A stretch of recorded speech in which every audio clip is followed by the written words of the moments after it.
from your fingertips to your elbow. That's the total length of this animal. This is unreal.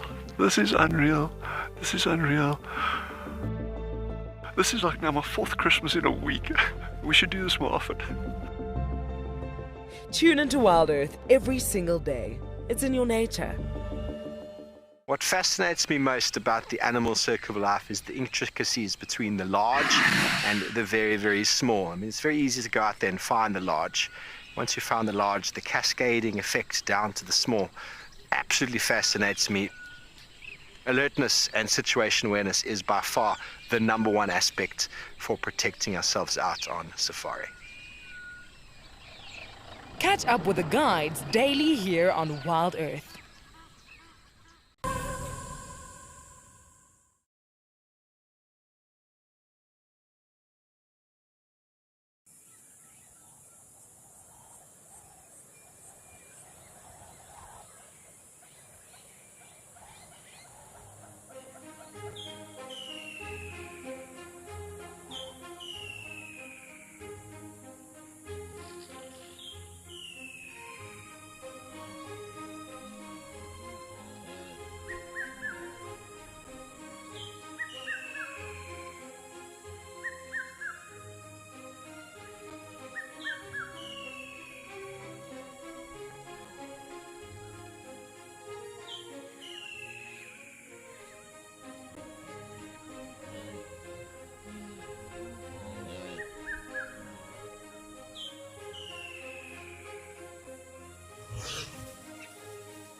This program features live coverage of an African safari and may include animal kills and carcasses.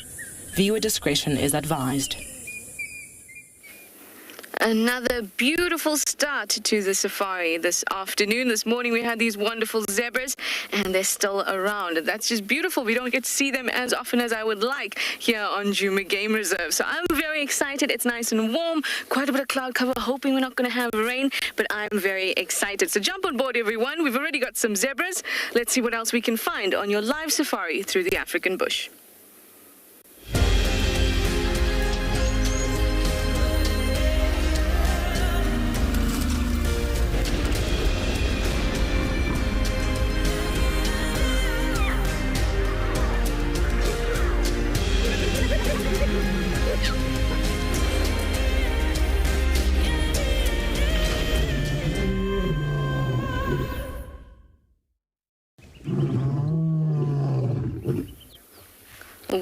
Welcome everyone. Wonderful to have you on board. We have lots of plans for this morning. This afternoon. I'm just going to turn down my Game Drive radio. Good start here with these zebras all swishing their tails because it's a bit warm and maybe there's some flies bothering them. It is me, Trishala, and I have him Paws on camera, and we're here in Djuma Game Reserve in the Sabi Sand in South Africa, and we are ready to go on safari. Your safari, by the way, a live safari, and you can talk to us using the hashtag WildEarth. Give us your questions and your comments. You can also use @FC on the YouTube chat stream, or you can go over to our website, register and use our questions and comment box. For our kids under 18, you can use kids questions at wildearth.tv, and we would love to hear from you all. Now, we were very lucky to stop over with these zebras this afternoon. I'm glad that they're still around. But my plan is actually to go down to the den because it's still fairly overcast. So I'm hoping there'll be some action around there. And then once this evening rolls in, I want to find a leopard. I really, really do. So I'm going to focus all my efforts after we pop into the den. Or I'll focus them between the den and and looking for a leopard. So maybe we'll pop through to Chitwa a little bit later too, and also see if there's any chance of maybe Thandi and Maribs, or even Kuchava and her cub. That would be excellent. So it's about 26 degrees Celsius out here at the moment, 78 degrees Fahrenheit. But we've got some large clouds forming.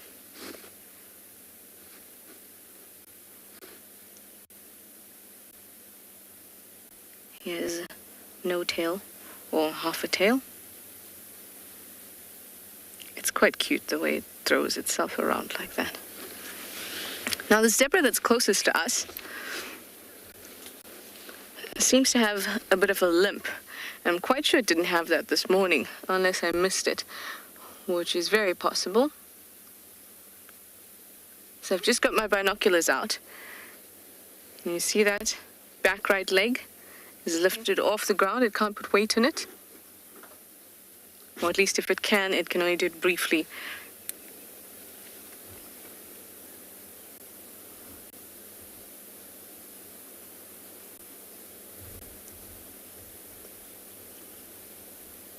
We can't really see what the problem is, though. If it starts to walk, I've got my binoculars ready, locked onto it.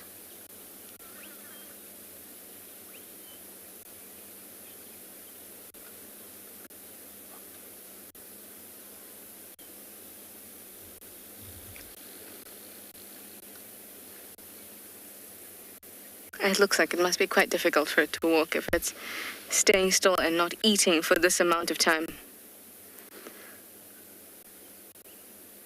Oh, you all say these tails never stop?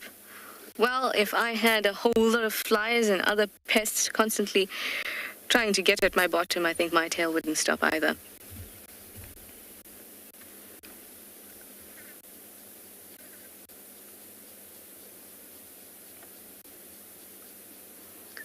It actually has such a wide area that it can cover to shoo away any pests. I'd say about 1/3 of the body can be covered by that tail.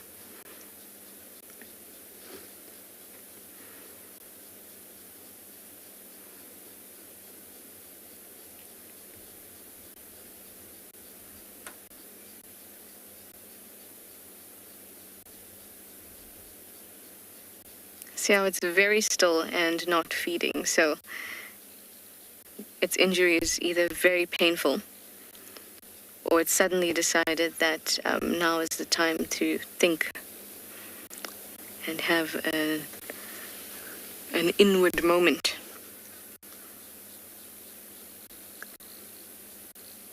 Far more likely that it's got an injury that's quite painful.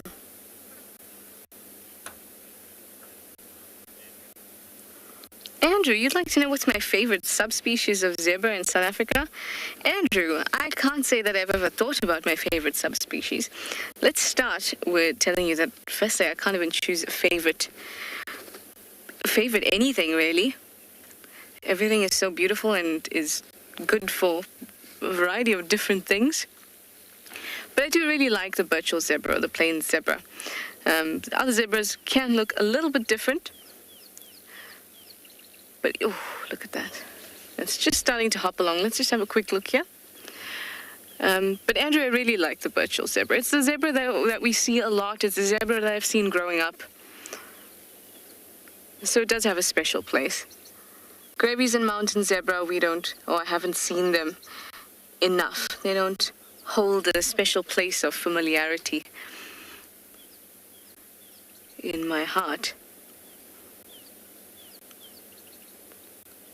In lots of natural spaces around the country, not necessarily game reserves, you see zebra quite a lot. So I have seen them growing up. Oh, there's a nice look. Often. The grass is so tall. I really can't see the extent of the injury, but it looks like it might have something to do with the hoof or just above the hoof.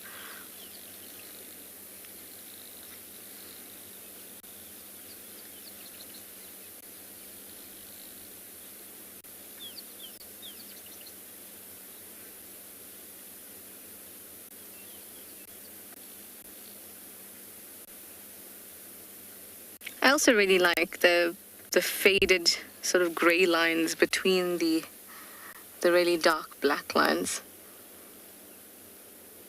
on the Birchall zebra or plain zebra.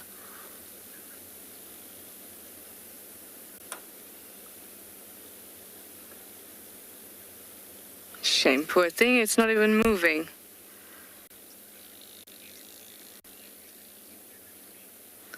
Moonbeam, you'd like to know how much control does a zebra actually have in its tail? It's a very difficult question to ask.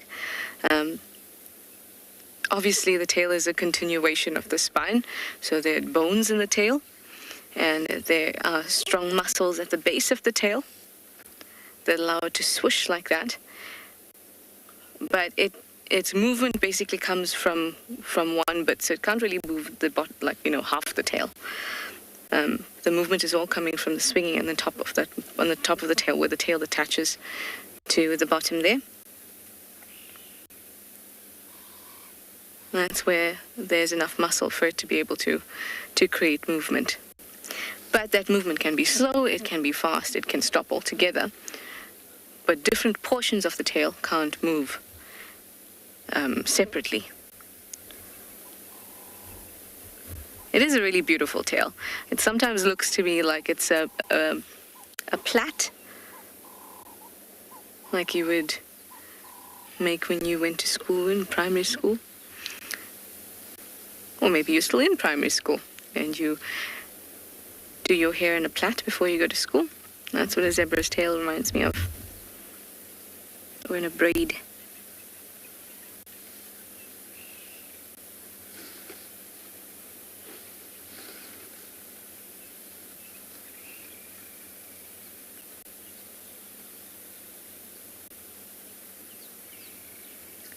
A lovely, lovely scene, but I want to head down to the den because it feels like a good den time. If it were a 30 degrees Celsius afternoon, then I would say not. But with this kind of weather, I'm feeling it. And half the time in the bush, it's a feeling. So let's go for it.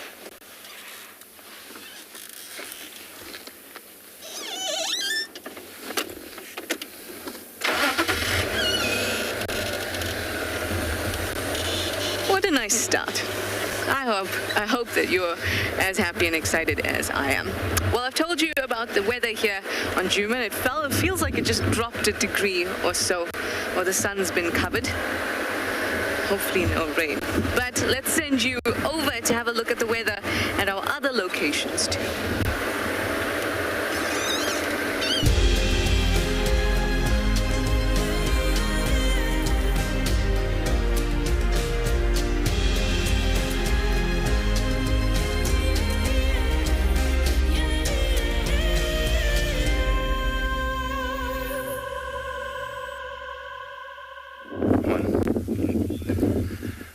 Good afternoon, everybody, and welcome to andBeyond Phinda, where we've just noticed some vultures circling right above us, catching these thermals.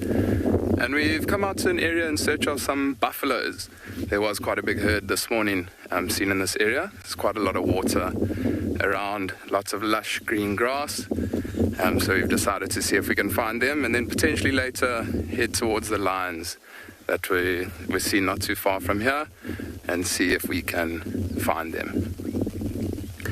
But it's a beautiful sunny day here on Phinda, quite hot. There is a slight breeze, so that is cooling us down for now, which is quite nice.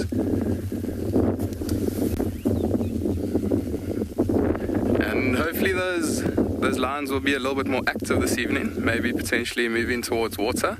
But my name's Chad. On camera we got Simon. And we're going to continue driving around and see if we can find those buffaloes. If no luck with those buffaloes, then we will start to head into that area where the lions are. They were quite full because it was the same lions that were on the buffalo yesterday, and they did move a little bit away from that buffalo, I think just to rest. Maybe that buffalo was getting a little bit stinky. Also, it was rotting quite a bit because it was in the water. So maybe those lions decided to move off. But we do also know not too far from where that buffalo was that there is a giraffe carcass that we suspect was struck by lightning. So maybe that one was a little bit fresher from the lightning strike, and maybe they've started to move towards that carcass rather. There were a lot of vultures around there, so maybe with these vultures circling, those lions noticed that the vultures were circling, and they've decided to move into that area to go and investigate and see if they can find that carcass, whatever the vultures were circling on. But I think for now, we're going to continue driving around, see if we can find those buffaloes. If no luck, we'll start heading towards where those lions were last left this morning. But for now, we're going to send you over to Tswalu and see what their plan is for the afternoon.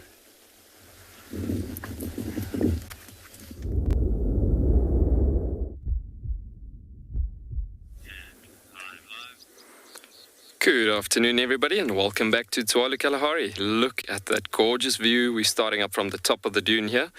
As we progressed up to the top of the dune, our team in the afternoon is me, Yuan, your guide from the Kalahari, and behind the camera this afternoon is Morgan, and we are going to be progressing down this beautiful road off down this dune, and going to see if we can find some of the Kalahari lions.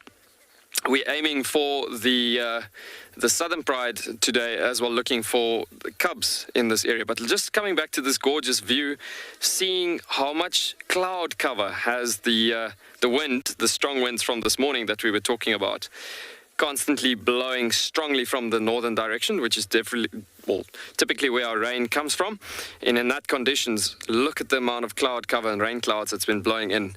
And as you can see, as Morgan is showing us, the rain starting to come down there in few spots. It's not dramatic thunderstorming happening yet, but yeah, a few drops of rain starting to come down. But look at this gorgeous view as the wind is just on a slow breeze coming through on the top of the dune, on the grasses here coming through. But yeah, as I was saying, from this gorgeous point of view, we just wanted to show you that, and looking at how the conditions changed since this morning, and looking at the plans for this afternoon. I think we will be getting a bit more animal activity this afternoon as opposed to this morning, with animals, well, shall I say, animals being more relaxed as opposed to this morning's event. So what we're going to do is we're going to drive down the road, and we're going to see if we can get those cubs further down at one of the waterholes down in this direction. So follow us. We're going to go down that way. Excellent.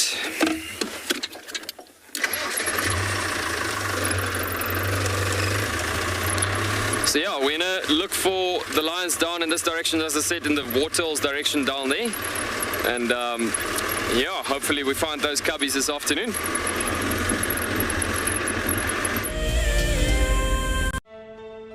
Just look at that. It is absolutely incredible. And as far as I can see, that all falls within the reserve. So it is a vast landscape, but we are gifted with these incredible things, you know, the wildcats, the aardvark, yeah, you name it. It just keeps on delivering. It's just such an incredible privilege to be out here.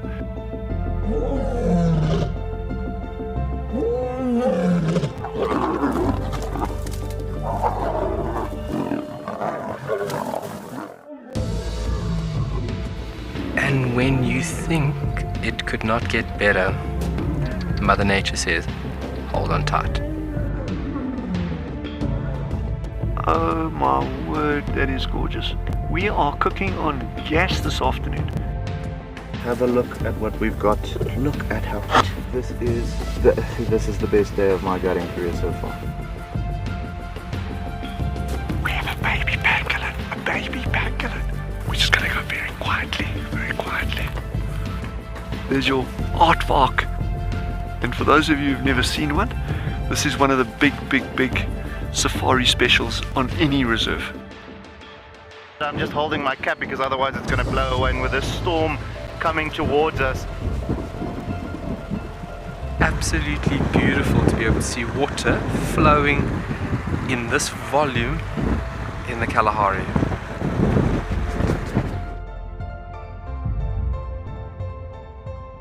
Oh, look at that. You can see the structural component of these flowers. It is perfect. Such a treat to be in and amongst these incredible insects. How lucky are we? You can see how close they are to the vehicle. Very curious. Oh, you can do it! There we go. We made it over. Whew. But look at that view. That's absolutely stunning. You can see how they're going into stalking mode. Okay, there we go.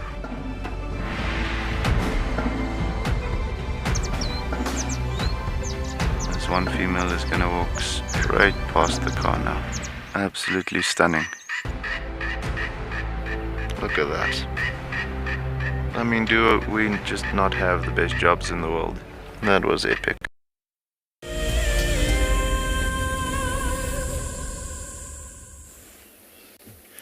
We had a good feeling, and we're at the den, and it is active. I'm so glad about that.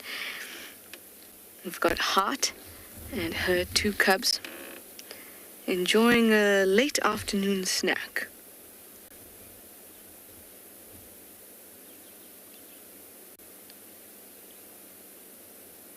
They so remind me of babies when they drink.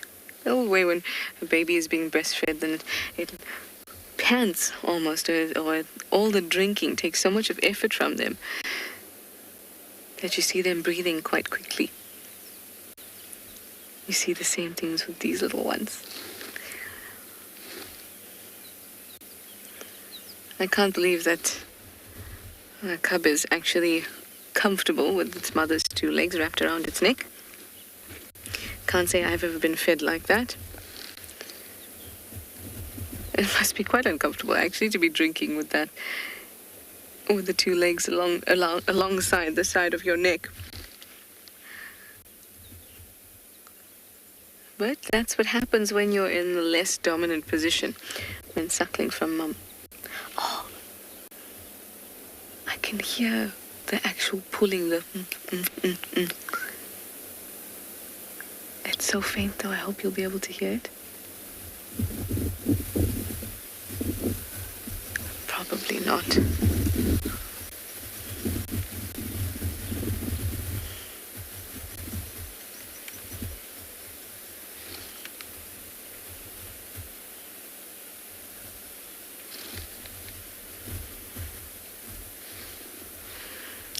June's little one and Corky's little one are also out. They're just at the den entrance, and they're very well hidden by some bush at the moment, but we're just seeing a bit of them.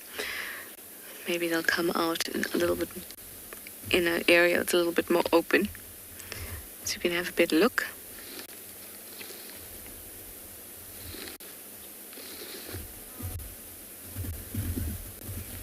The Heart was one of the hyenas that were having that really civil interaction with the wild dogs. It was yesterday morning. Yeah, yesterday morning. Making new friends, branching out. Heart is.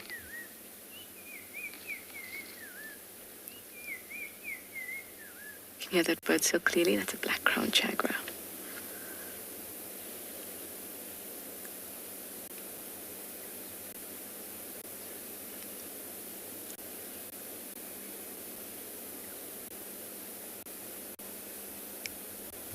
Apart from the chagra that was shouting quite loudly and the other soft tweetings of birds,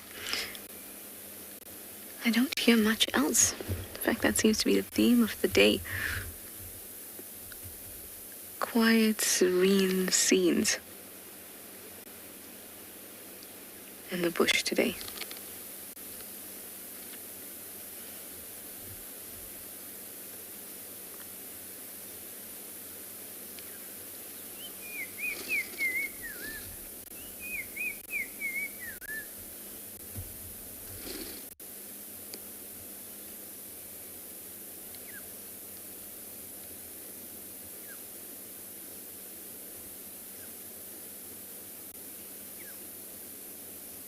I can also hear a black-headed oriole in the background. Softer than the chagra was, though. So some buffalo have come through here. Possibly last night.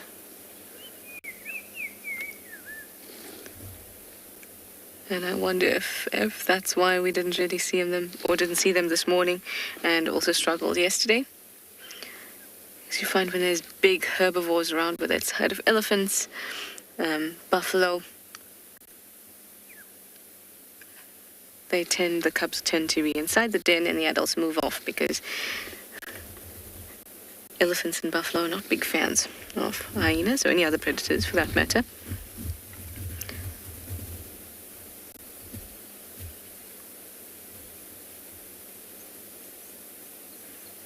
But nice to see that everybody's looking good. Only Ribbon's two boys and Tima's tiniest little one to complete the roll call here at the den.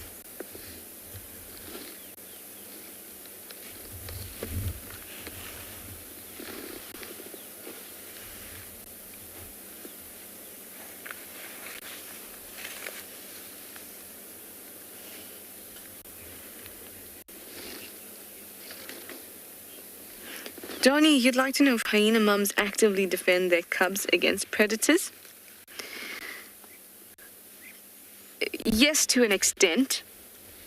If they see, firstly, the cubs know what to do if a predator comes along. The den is their safe space, and if they can make it into the den, they will survive. So the first thing that they'll do if they see a predator, sense a predator, is go straight into the den. And hyenas communicate with many non-verbal cues. Body language, scent, all sorts of things that we don't have a real grasp on. And those will give the cubs cues to get into the den.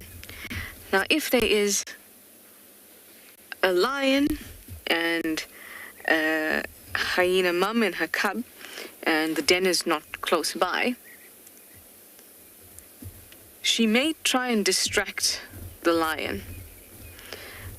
She may run off and get the lion to chase her or something like that.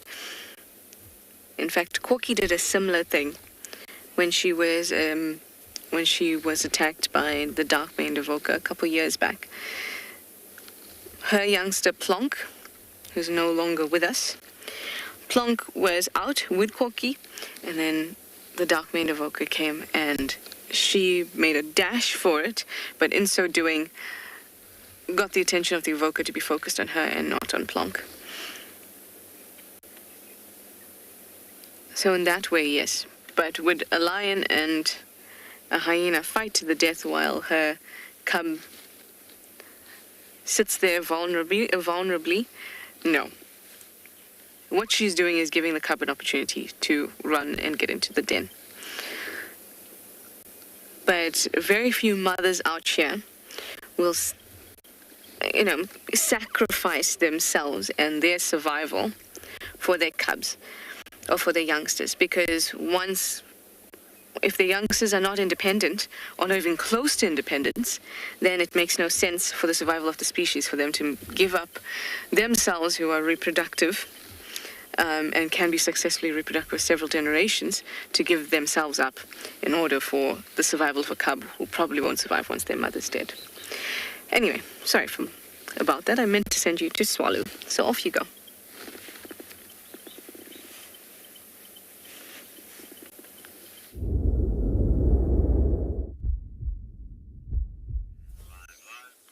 Welcome back, folks, and we have just found a very cool set of tracks that's coming across here. As you can see, those prints where the soil have been flattened and so on. As you can see there, you can see the walls of the sand been pushed up a bit there in this position. And I don't know if you heard the sound of that water bird that just went off there. There's some birds chirping along. So we're close to a water point with these tracks, and look at what we have just found right here. But what's even more crazier is cubs that is suckling at the moment. So as we came across this area, we obviously spotted these lions, but I said to Morgan, we must just look at that set of tracks on the road, which is so cool, actually seeing how they were lying down here earlier on during the day. And then looking at this position where they're suckling now, there's two mothers here of the Southern Pride. And there's cubs all over the reserve at the moment. And so what's happening is that these two females, you can see another big female in the foreground here, that's her cubs, and the little one to the left of the tree here, that's her cubs actually out and about, just sitting around her. But yeah, that little guy that's now licking his paw there, he was wanting to come up to that female of the smaller cubs and trying to actually come for a drink, joining those little cubbies there to suckle and so. But guys, what's so amazing is looking at the young age of these cubs and seeing how dark they are already, being the true bloodlines of your desert lions that you have in this area. You can see how dark those heads are coming out there as well. But very cool seeing these little cubbies. They were actually going quite feisty at each other just before you came to us. And looking at how they're drinking, it looks like some of them are falling asleep like proper babies. So these little cubbies that's drinking there, they're about 5 months old now. And the older cubs of the other lioness flat out asleep as well. She's got the cubs that is 8 months of age. There is 2 more lionesses of this pride that is still hiding their cubs in amongst the mountains and so.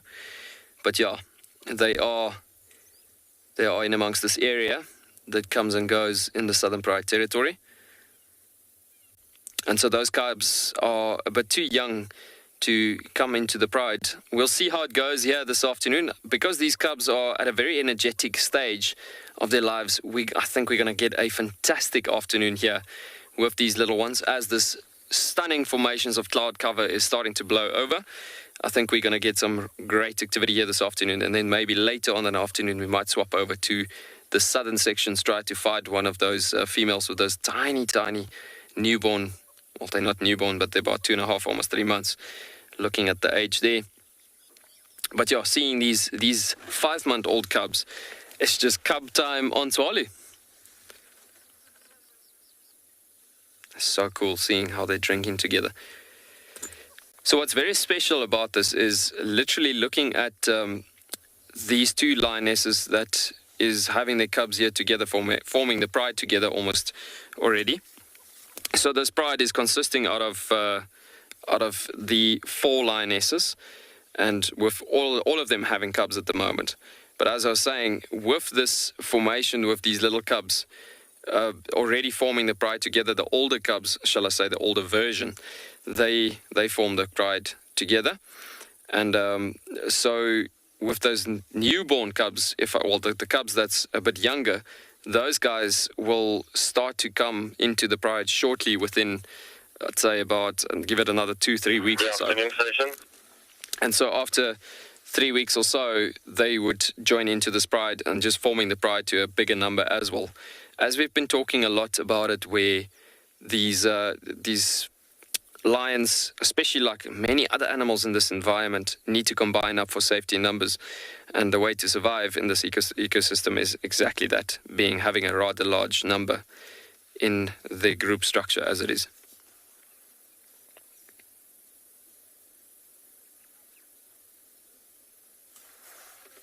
It's amazing to see these cats still quite asleep, but I think we're going to spend a good time here this afternoon. Everybody is commenting that it's such a beautiful moment. I cannot agree more. It's so amazing to see a species and a bloodline that is so rare in Africa, that is obviously very special to this environment particularly, to see that there's so much babies around and so much lion cubs being born in the Kalahari lion bloodlines. That's really special. Oh, bless you. Look at that stretch. And he might even come over, just investigate around us as well. The thing is also, these lions gets to a point that they are a bit more wilder in a sense of your everyday African lion that you get at most safari destinations. And so it takes a while because of the vast open spaces that we have. It takes a while sometimes to get them used to it, but eventually the adults, their behavior will rub off on the cubs fairly, shall I say, in a good month or month and a half time, which is actually quite quick, actually, if you talk about it from a habituation point of view. But yeah, lions, being a desert lion, or Kalahari lion, I mean, being alongside with other normal African lions in Africa, it gets to a point that they still have an extremely strong curiosity level and sometimes comes to investigate vehicles quite often. This older cubs would be obviously the most relaxed in this condition situation. She's got this lioness is turned onto her back, and as she's on her back, it's in a position basically where they clear the digestive system, and it just helps the belly cool down, helps the digestive flow system going through effectively, and just in such a good condition. But very interesting that the tree stem that they're lying underneath and the spot where they're sitting at is a shepherd's tree, and it's one of the mother plants of the environment, talking about how the tree itself have got such a dense crown as it is, as you look at that. And so it covers, literally, you can get to a summer day temperature of about 40-45 degrees Celsius as it is. Then it gets to a point that it cuts the daytime temperature into half, and let's say you've got 40 degrees Celsius, it cuts it into 20 degrees Celsius in the shade, and that's where the name came from being a shepherd's tree. The old farmers in the olden days used to say that it's the shepherd looking after their animals in their landscape, because it gives so much good shade. Now, if you've got a nice breeze coming through in the shade of this tree itself as well, then it comes down to that situation that you'll get to a point where it's a nice breather for the animals as well. And how interesting to see that these desert lions just know exactly that this is the tree they had to choose because of the benefit of this shepherd that's looking after its landscapes animals. Man, just look at that little cubby just tucking into next to mom there. Mom maintaining herself a bit there.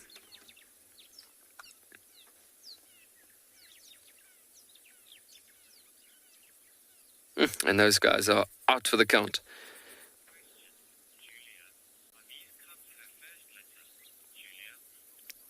Julia, you asking if these cubs are this lioness's first litter?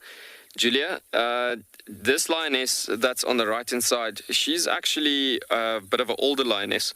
So she's had like at least 3 litters before on Tswalu, and so she's at about 6 years of age or so, 6 to 7 years approaching. And looking at the year when I started here in 2014, it got to a point where she was the cubs of those years, basically. So she should be close to actually approaching 7 years now. So she's got, this is her second to third litter, basically, if I'm not mistaken. Lioness over to the left, she's a bit younger. She's about close to 3.5 years of age. So this is her first litter this is her first litter actually, because she was mated with for the first time by one of the territorial males that moved into the area. But yeah, the lioness with this little big cub on her bum, if I can put it that way, she's the older lioness of the pride, of the Southern Pride. Man, I'm just dozing off. I am just falling asleep.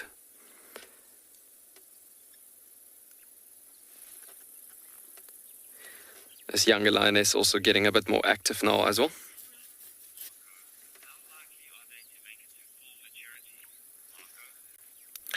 Marco, you're wondering how likely is it for these cubs to make it to adulthood? Marco, you know what? Because of the number and the size of the prides, oh, look at that bend and that yawn. You know, these lions, you can see slowly but surely they're getting a bit more active. So because of the strength in the numbers, shall I say, it is actually quite strong strength within it.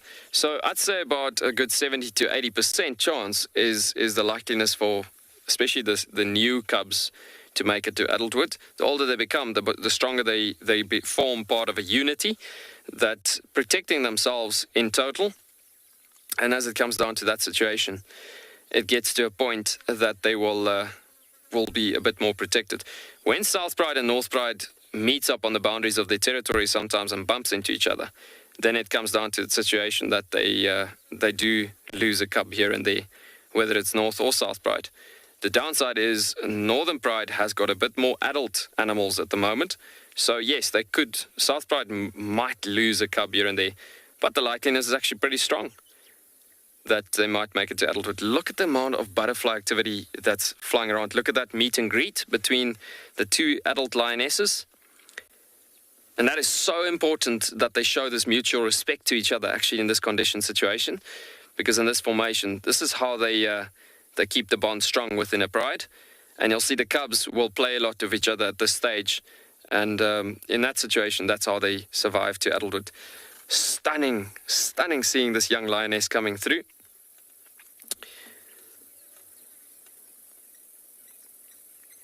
Beautiful. See one of the other cubs moving over again. So all of this yawning activity and everything that's been happening and so on, it's in a situation that there's that's typically for cats. It's like us getting up in the morning, early in the morning, waking up, and you have this nice stretch and a big yawn and everything. And so as it comes down to that situation, it's like the process of waking up.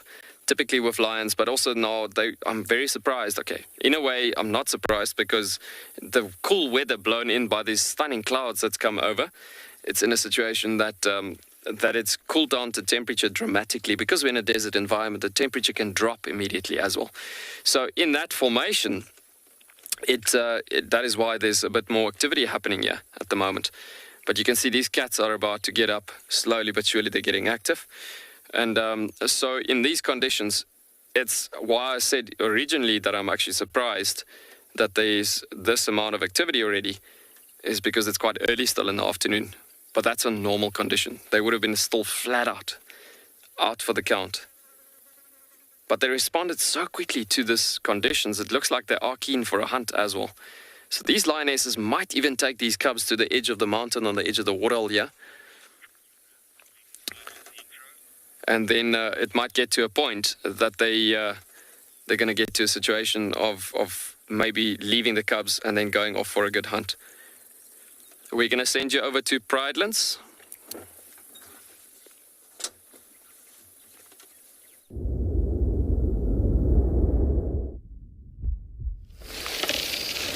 Good afternoon and welcome to Pridelands Eco Training, everybody, where we've got a beautiful pair of African hawk eagles. The one on the left has a full crop. You can see the chest is standing out there, almost pushing away the dark patches of feathers that should be there. Generally always in a pair. Saw them flying before and quickly reversed back to see if we could get them. How wonderful.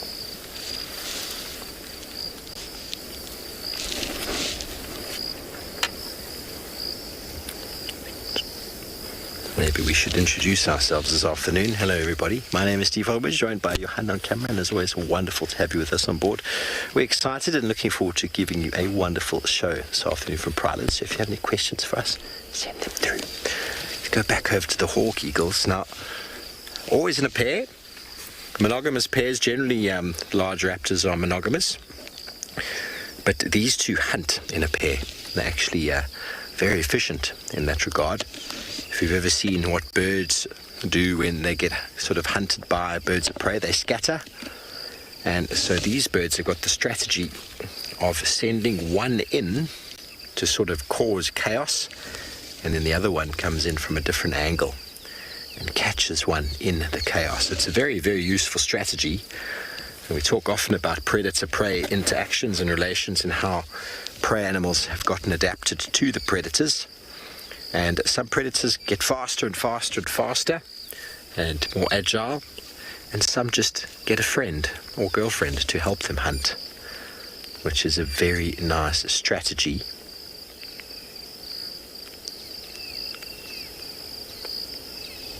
I'm going to allow you to listen to some of the sounds here for a moment.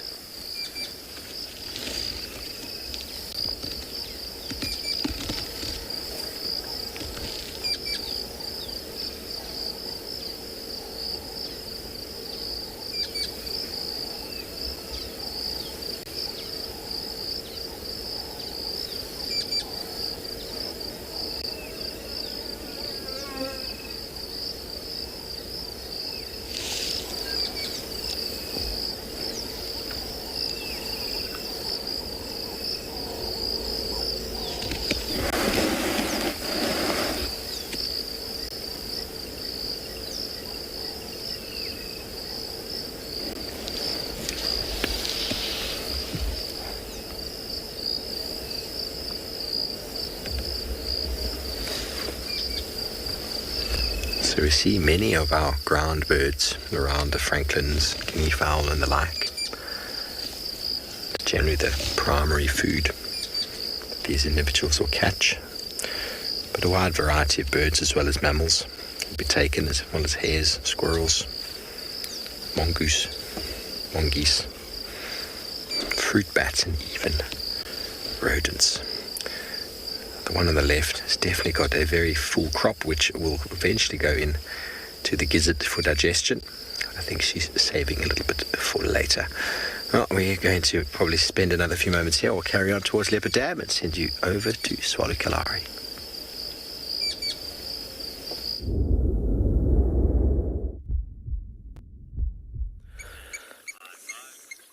Welcome back, folks. As our yawning lions in a pre-redigating motion, as we've seen previously, we have them active. So you can see these cats are now, they just come up to the water here and drinking. Got a nice audio of the blacksmith lapwing in the background. But I'm just going to keep quiet a bit just to listen to this cat drinking. It's so cool to hear the drinking happening there at that point.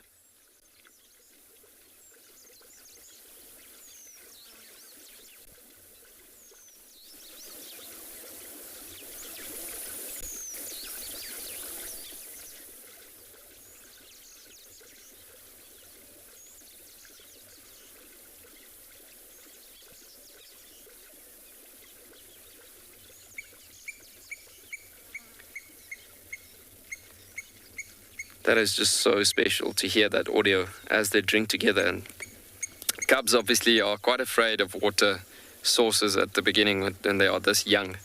And seeing this formation like this, where they come and sit right next to the mother, as they obviously look at what the mother is doing, and then they obviously know, okay, well, this is what we should do for a good drink for safety purposes. As she looks around to the back as well, cubbies are still quite thirsty. You can see the midday of today was quite hot actually. And looking at this formation, just so special to see these lions now on their feet for a good drink. I think they're going to slowly but surely start moving off into some of the edges of these hills for a potential hunt. But look at that big lioness, guys. Just so beautiful seeing the colors and seeing them at this water source of the Kalahari. The blacksmith lapwing just tapping on his iron there at the background. That's where the name comes from, as it's like a blacksmith tapping on iron. Constant tapping that we could hear there in the background, as the blacksmith lapwings are strong water birds hunting on some water insects. But amazing looking at these lions drinking at the same time, just having that audio as well, just so special. It looks like more of them has lined up at the backdrop there as well. Look at that silhouette on the water source there as well. So from here, I think they're going to keep looking, keep observing, and just thinking, what is the right direction to move off into? We could see some of these cubbies, their bellies, it's not empty, but they're getting ready for another hunt as it is. So all of these little ones are now just lined up at the edge of the water. So special seeing them coming through in this formation.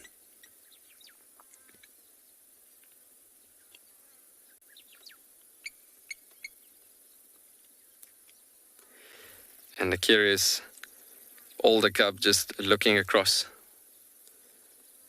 the water as there's more movement closer to us as well.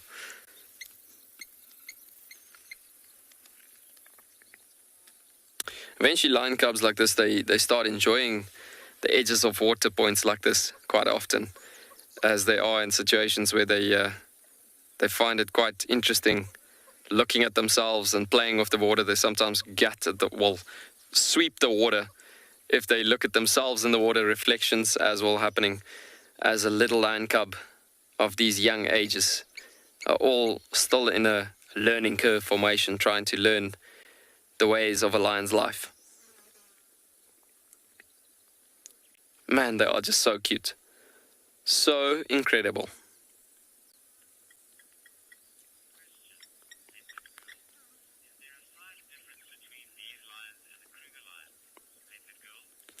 Leopard Girl, you asking if there's a size difference between these lions and the Kruger lions. You know what, well, should I say at the bigger end of the day, the bloodlines are a bit different because lions that truly occurs from here, it is lions that grows into a bit of a bigger size and shape, as well as the paw shape and size as well. It's a tall built animal because it's an animal that truly belongs to this environment, the desert lions as it is. And so sometimes you'll have the older lions, it grows into very big sizes as it is, in the sense of built for stamina, built for endurance, built in a way where it deals with a hot, dry climate environment. On top of that, it's to hunt in the dense sand as you hunt in the loose sand in this formation of the dune fields of it in this environment. And sometimes you'll have the Kruger lions a bit more stockier built.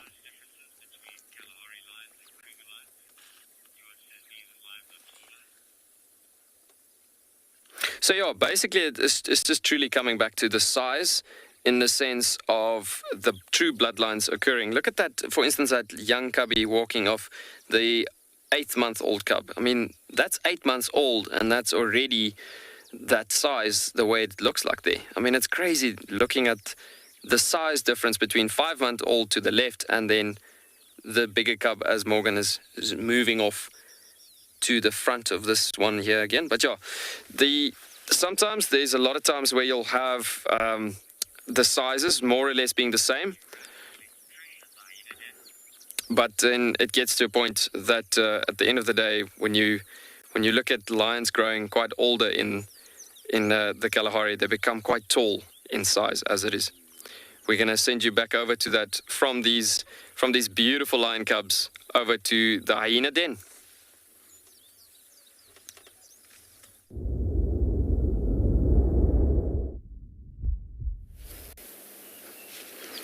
Oh, little cubs like that are just the perfect age to be full of energy and so curious. I'm sure he's going to have a wonderful time, and so will you. But here we have a little more excitement going on. The other two cubs that were just sitting at the den, obviously we've repositioned so we can see them. But Corky's little one, who's on the ground in front of the den entrance, has got a horn of some description. That's about the size of her.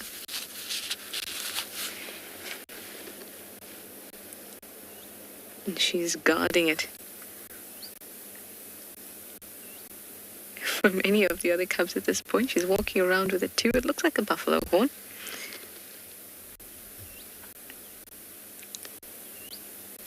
But it's quite old, so it's probably hollowed out and quite light.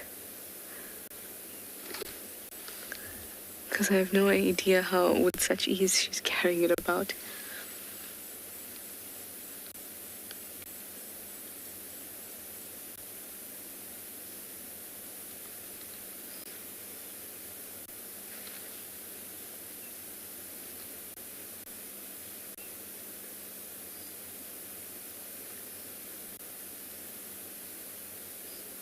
That's June's.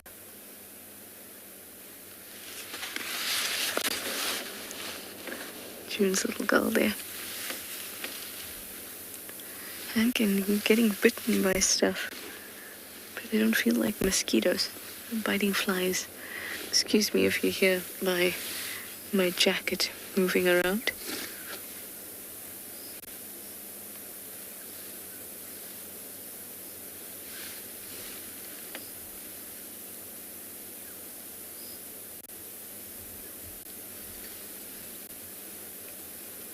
Come on, show us your horn.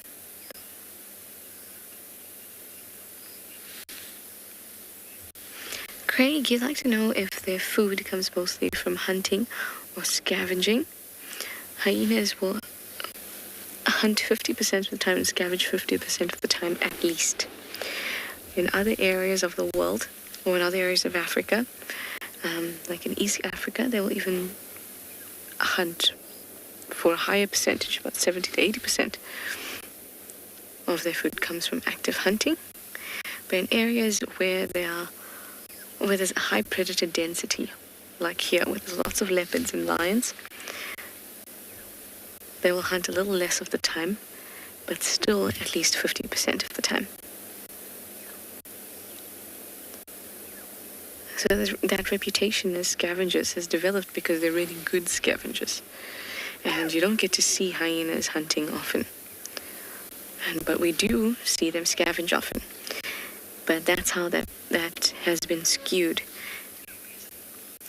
Because our opinion was based only, or our observations based only on what we can see.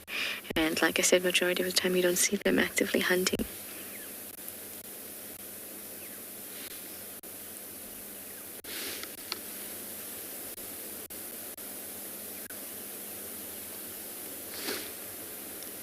I can hear tiny teeth biting on that horn.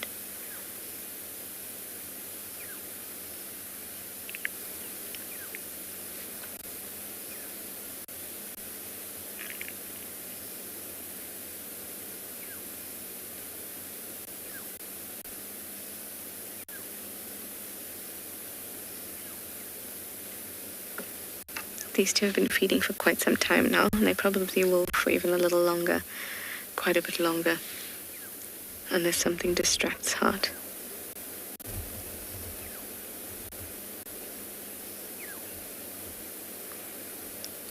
Now we've got two of the tiny ones.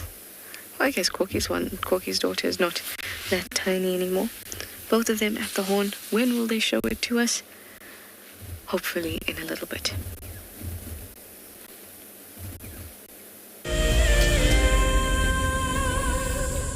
Imagine having your own secluded African bush home where you and your friends can enjoy the ultimate safari experience. If you sign up to be a WildEarth explorer, this could become a reality. Tumbeta House is located in the heart of Djuma Private Game Reserve, the home of WildEarth.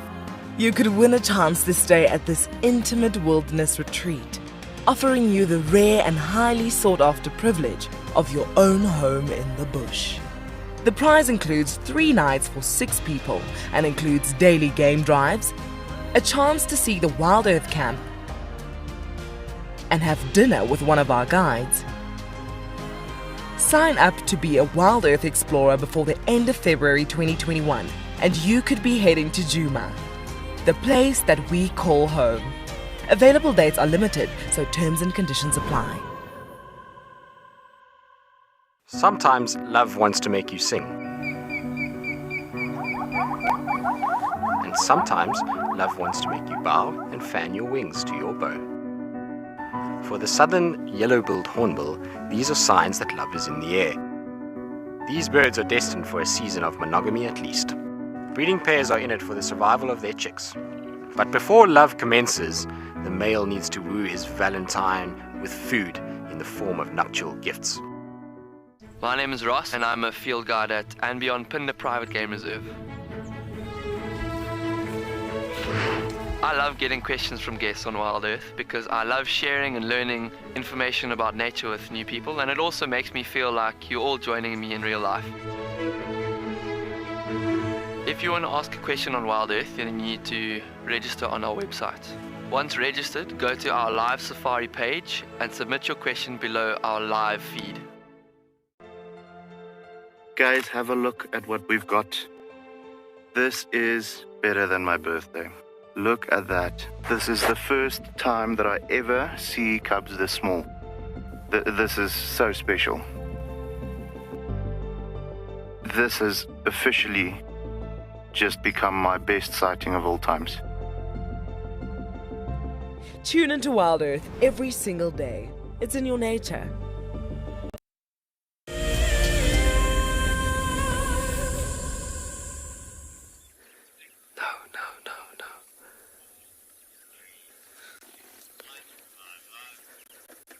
And here we are having this beautiful, beautiful young lioness in the tree.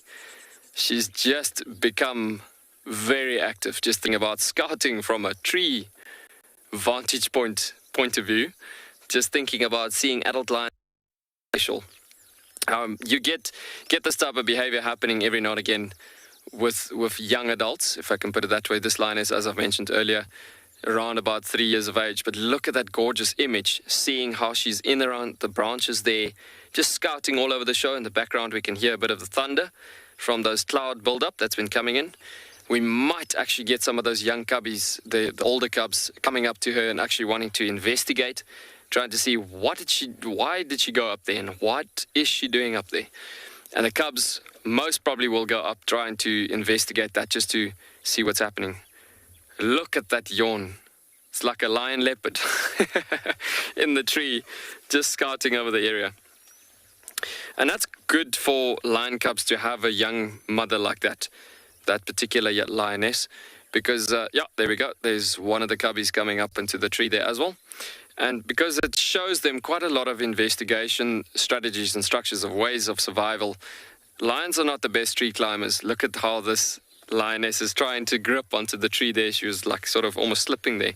But yeah, anyways, good for exploring structures and situations for the cubs as it is as well. Right on top of the dead branches, guys. She's about a good 2 meters in the air. Look at that little one coming on right below her. That is just so special. One couldn't ask for more, thinking about seeing rarities like this. Just while she's standing on a branch like that, just talking about her age specifically, if you look at the back legs, young lions, you'll find quite a bit of a rosette formation. Rosettes are those stripes in a circle that forms up and makes up a leopard's skin, if I can put it that way. So young lions have that same rosette formation on the back legs especially as well. Like if you look at the cubs as well, you'll see the cubs have got that rosette markings all over the body. But the moment they lose that rosette, you're looking at a situation where they get to a point of about 3.5 years of age. And she is very close to that now. Guys, just look at that young little guy, just underneath the mother, just trying to investigate, trying to figure out what is actually happening here. What's going on? Why did she climb up the tree? Because, like Moritz was saying the other day as well, as one has done it, all of them has got to do it. It's that curiosity level that just kills them big time. One's done it, all of them's got to do it, from the cubs' point of view. But from the scene that we have had previously, and suddenly we come to something like this, where it's just come up to a tree, scouting on the edge of this waterhole. It's literally a painting that we're looking at right now, with the lion in the tree and the big lioness on the edge of the water.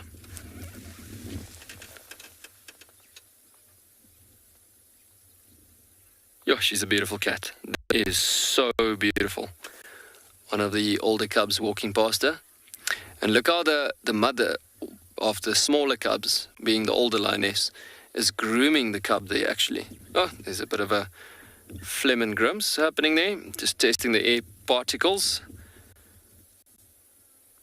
But yeah, looking at that point of view, these animals are always in a situation where they're trying to help each other out within a pride formation. Like they will even go as far as allosuckling, where both mothers will nurse each other's cubs as well. But that, just seeing that from that point of view, where that cub walked right past the, shall I say, its auntie. You can hear the thunder roaring behind us. But yeah, so gorgeous seeing this cat in the tree, and for such a long time. I mean, generally, adult lions don't stay as long as this in trees for such a long time. Generally, it's quick up and then go again. But you can see these cats, as she's standing on the branch, they look at this little cubby just trying to figure out, how did she get up there? How on earth did she get up there? Like, I want to try that as well. Come on, Mom. Show me, how did you do this? But yeah, very cool looking at her paws on the stem there as well, as opposed to the cub paws still trying to figure out how to climb a tree. And she's got a fairly good grip there.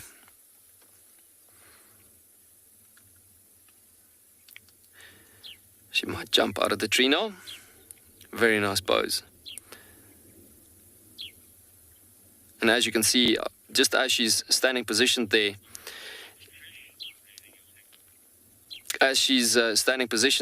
you were seeing the it's not really suckled on anymore. So these cubs are weaned already, as it is.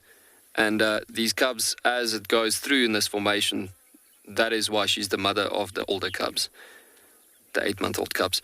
We're going to send you over to Trish.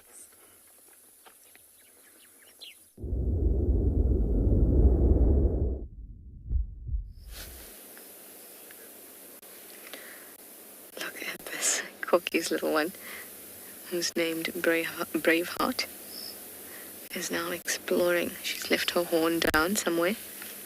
She went and greeted the other guests and the vehicle that's joined us.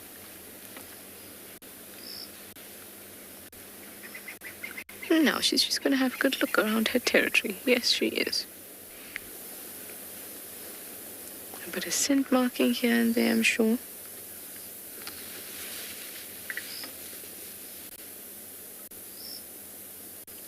And just a whole lot of sniffing and learning about the environment around her. I wonder where she's been. If she's been down to Treehouse Dam, I'm sure she has. But where else? I don't think she's come to camp before. I haven't seen tracks that little. But who knows, maybe she has.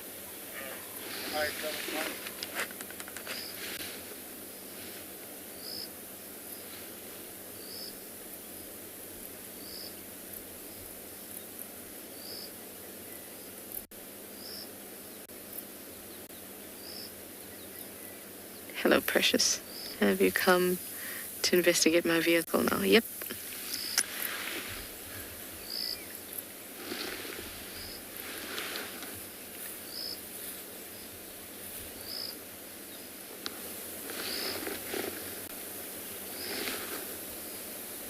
It's just so enjoyable to just watch them.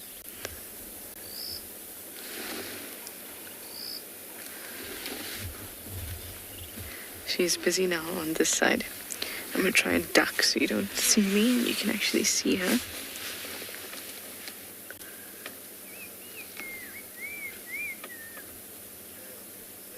She's got a big old branch to play with. But that's as good as we can see. As I crouch down. Ta-da! I'm back.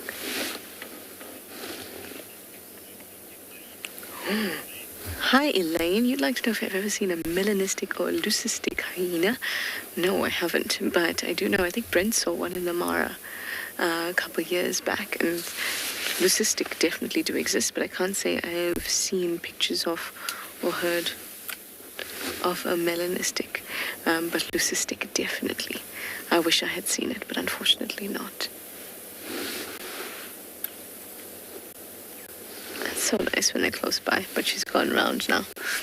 So we just have this very peaceful scene to watch. Yeah, Corky's little guy has always been so full of energy and this bright kind of spark. See, as these two are feeding, she's coming and interrupting them. Come on. Is it playtime yet? You've been drinking for so long.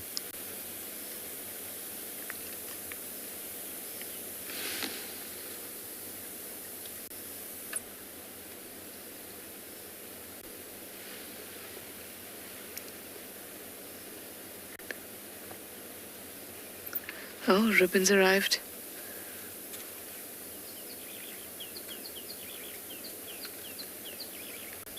Okay, we're just gonna listen now because there's gonna be some fantastic sounds.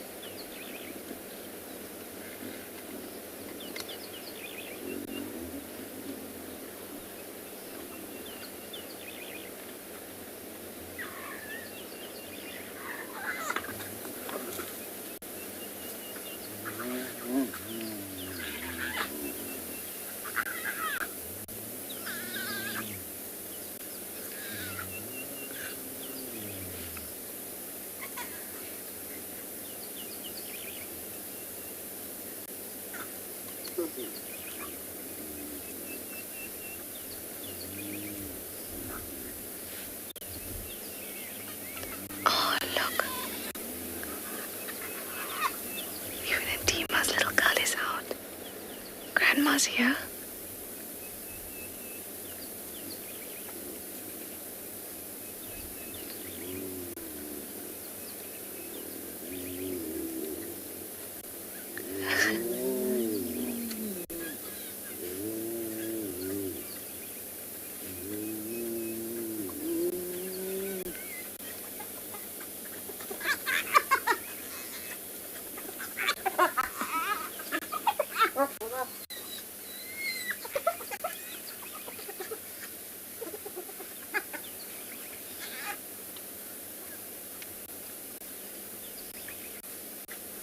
Everyone is ready to greet the matriarch.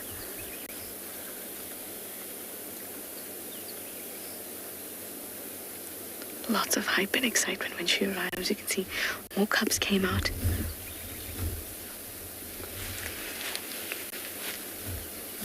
Everyone's lifted their leg to be greeted, to be reacquainted with their scents.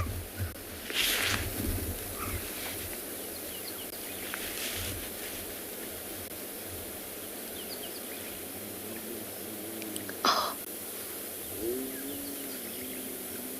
look in the distance there. That's Ndima's little one trying to get in to greet Heart.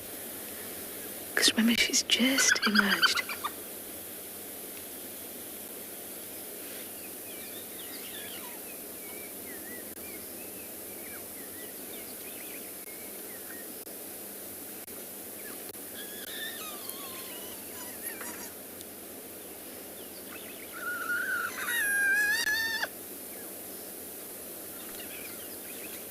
Oh, shame.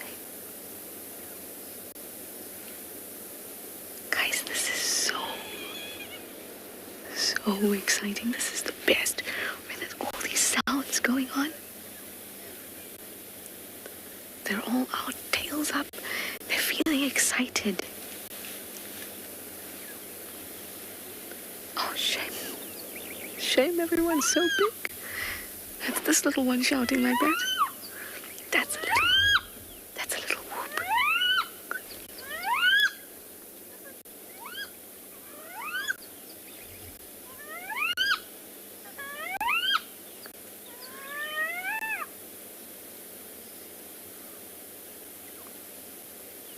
You can hear how that initial shout becomes a tiny little whoop.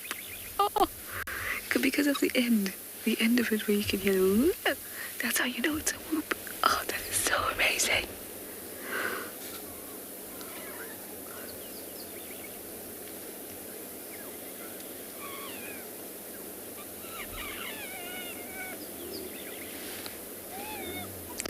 See how every clan member gets met.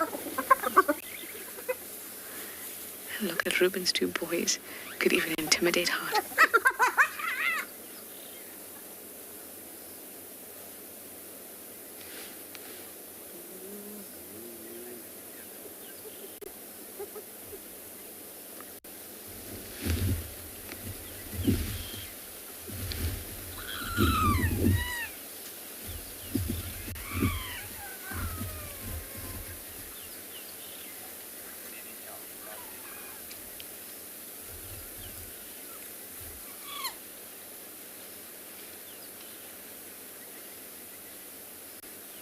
So there we saw some important things. We saw Ruben's two boys able to intimidate Heart, stand their ground. They didn't squeal like her little one is now. Her little boy, can you see her? Youngster is the one that's making the screaming sounds now. While we have our three youngest in the Djuma clan all together in the den there. Their mums not around.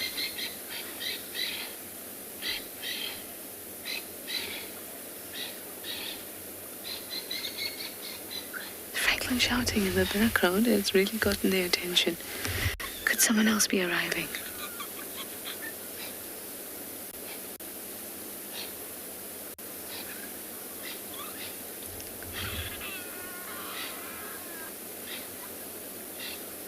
That's really interesting because that's not Corky's gull trying to mate or mount that little one.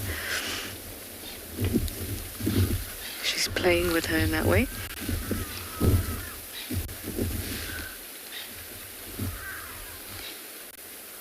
It almost seemed protective or warm.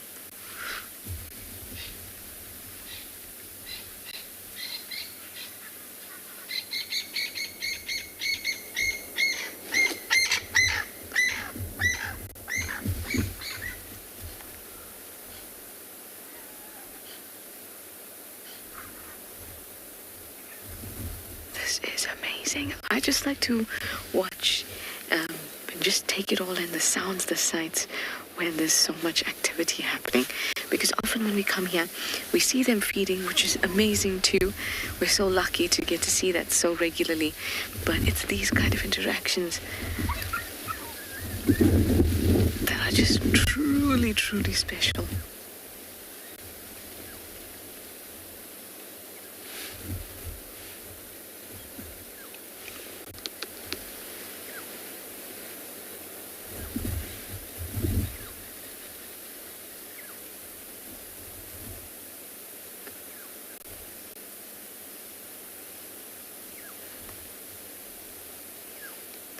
A bit of roughhousing going on there. Oh, it was actually June's little one that's playing or trying to dominate Ntima's tiny thing there. But it's so gentle.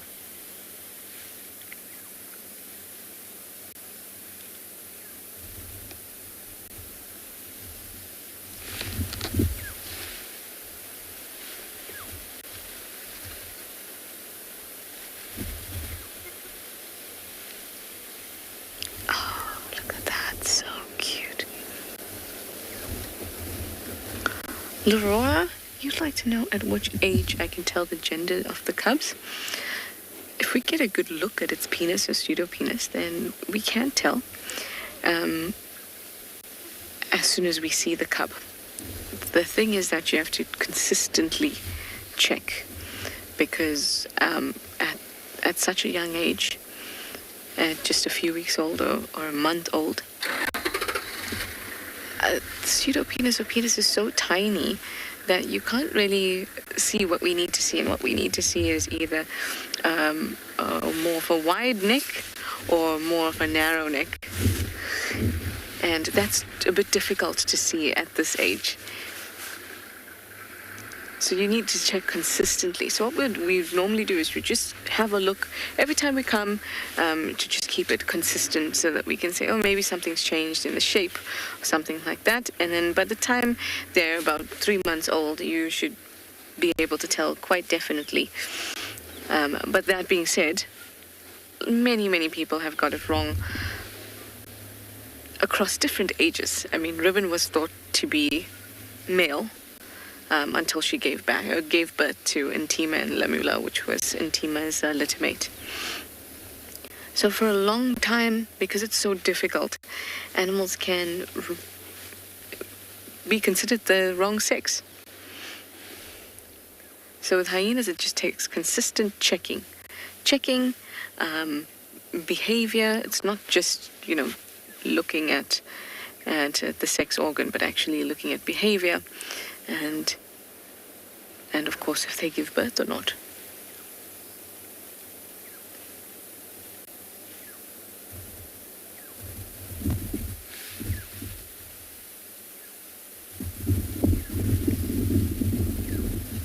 This was amazing. This was a really awesome interaction to see here. This is what I hope for when I come to the den. I hope to see these interactions, hope to see them making all these sounds, and watch the way that their relationships are building. So that was just epic.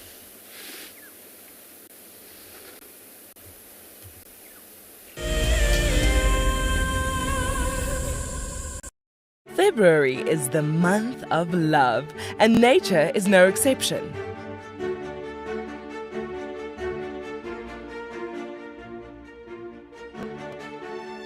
Tristan and Trishala will be igniting the flame to discuss the bonds formed in the African wild. Sign up to become an explorer and join them by the fire on Sunday, the 28th of February. WildEarth Explorers. It's in your nature. Riverbeds are a great way to find water and look for places where elephant have excavated hollows. You can then dig into the sand, and after a couple of feet you should find damp sand, which then can be squeezed out or siphoned off for water. And with water being one of our scarcest resources, it is a good idea to conserve water where and how you can.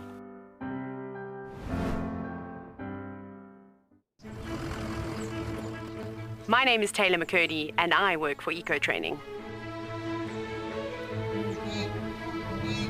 I love hearing from all of the viewers. However, I particularly enjoy those of you who have been watching for a few years. Your questions are just so advanced and they really get me thinking.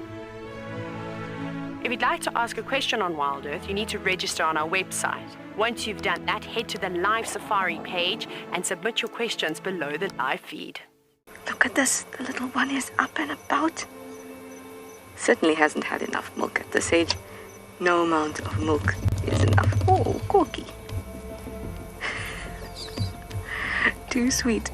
Oh, look at this.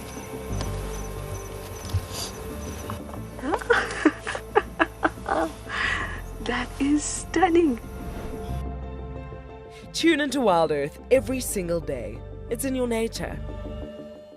Hello everyone, my name is Trishala and I am a naturalist and safari guide here in Djuma Game Reserve in the Sabi Sands in South Africa. I think that the information that we provide and most importantly the questions that you ask give both you and I a really good idea of what's going on.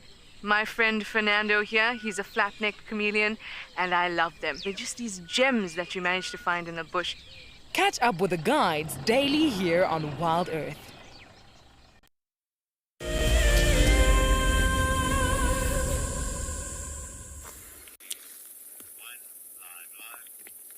Welcome back, guys. Look at this gorgeous lineup we've just having here.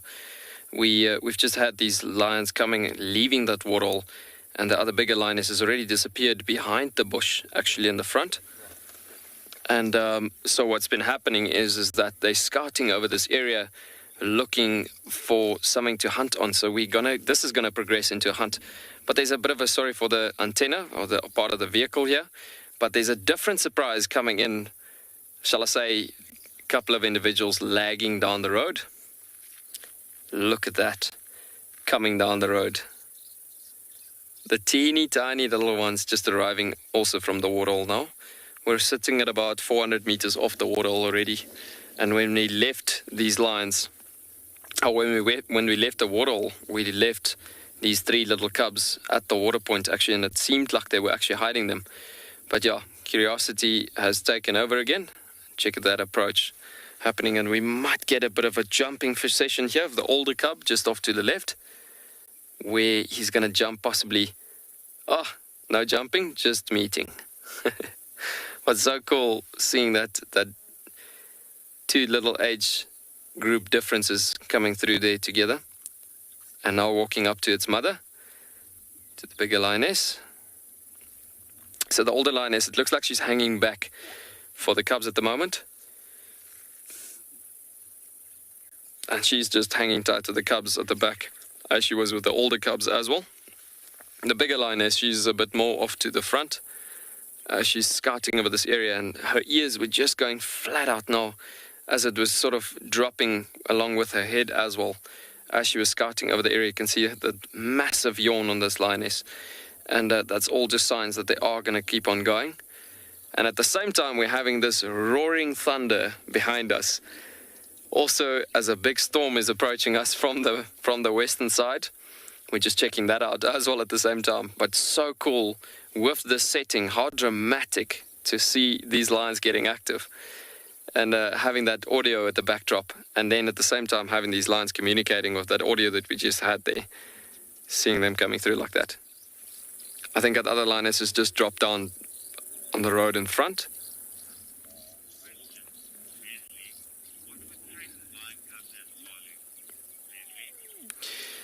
Leslie, you're wondering what would threaten lion cubs on Tswalu? Leslie, you're looking at two different types of competitions that, as we spoke about it the other day as well, but looking at lions being into dramatic competition with each other, lion prides against other lion prides. So whenever they bump into each other, yes, there's trouble. The other thing is spotted hyena and brown hyena. If they find cubs that was hidden in a mountain section or a den site close to, like for instance, a given water point or so, then it gets to a point that if they find those baby cubs, they could kill them.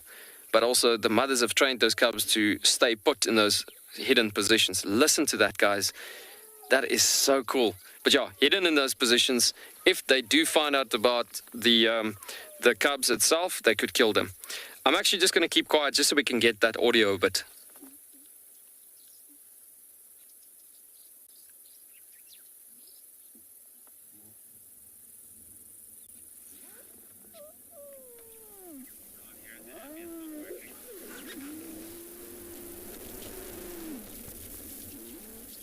And then she's up on her feet again.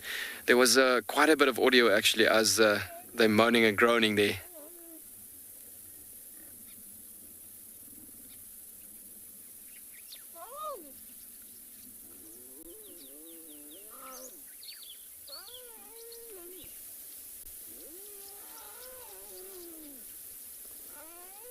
How special is that? Little one is just moaning, saying, "Mom, I'm hungry. I'm keen for a bit more of a drink."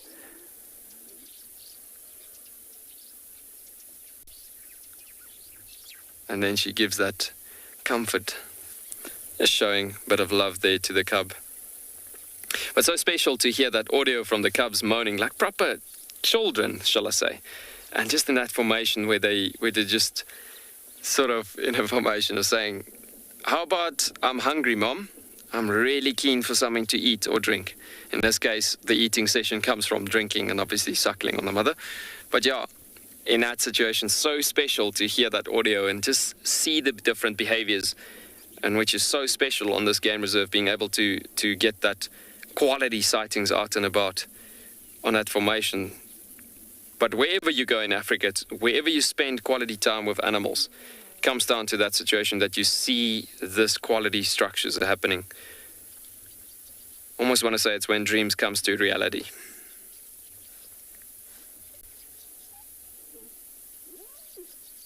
So special. Check how this lioness smells into the wind a bit there as well. We've got a slight bit of a breeze out of the eastern direction. And there goes the roaring thunder again.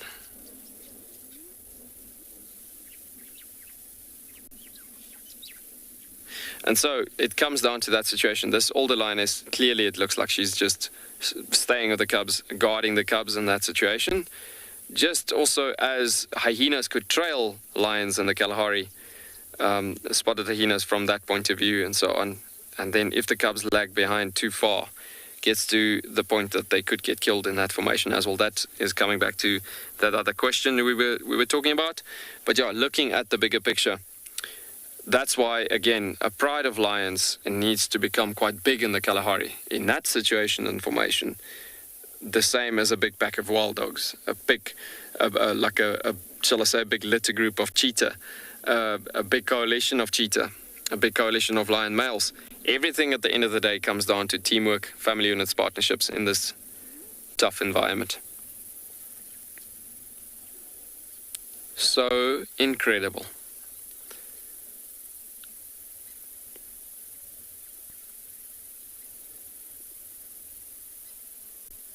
But just to get that audio in amongst it all, yes, it's special.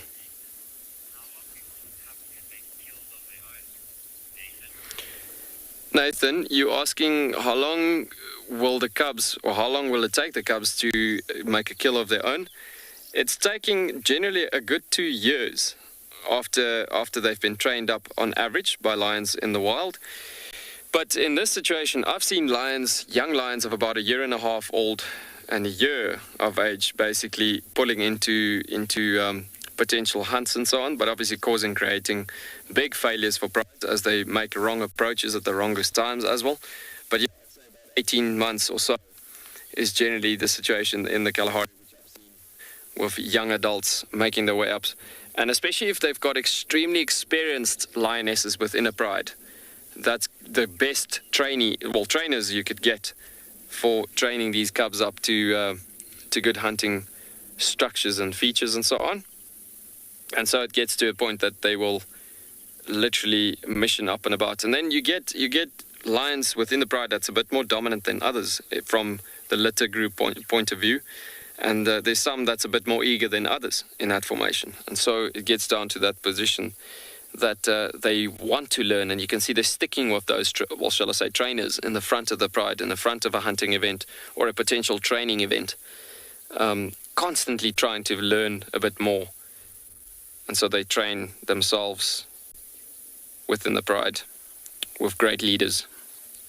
And obviously the prides gets led by these females majority, and the males comes and go between the female prides as where the males' territories are at, and then the females' territories overlaps with those territories, and wherever those females are within the males' territories, that pride will then belong to that males, obviously, while they're passing through. But so incredible thinking about, coming back to the pride itself, how these females train their cubs up to success, to become, to make the pride obviously a bit more successful, but to become successful and training good young cubs to great success is what brings success to a pride unity in the Kalahari. It goes like that all over different ecosystems, but in the Kalahari especially, that's what needs to happen quite early at young lions' lives.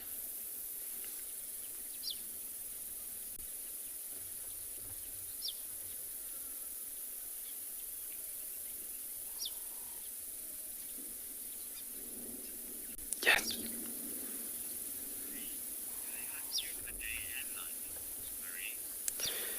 Marie, you're asking if these lions will hunt at day and night. You know what, lions, overall, it doesn't matter with the desert environment or versus other environments and so on. You'll find that whenever hunger levels start talking to them quite dramatically, shall I say, they will mission at that given point. I'd say in the Kalahari, they mission a bit more to nighttime, big time, because especially at a time like now where the moon is so bright at this given point, they hunt extremely well, being a nocturnal animal generally, because lions are overall very nocturnal. But if they're very hungry, I've seen lions, on these lions specifically, hunting at daytime very effectively. So they can hunt at day and night. I've seen some of the greatest hunts at night and at day equally with the Kalahari lions. As you can see, the mountains and the hills in the backdrop of this scene that we're just looking at, and that's typically the environment that they are about to head into for hunting purposes. And so you're looking at a formation that they would be, well, the hunting strategy and technique that they would make use of in this environment is to chase animals off into rocky surfaces and corner them into the mountain sections. And that is literally how these lions would succeed.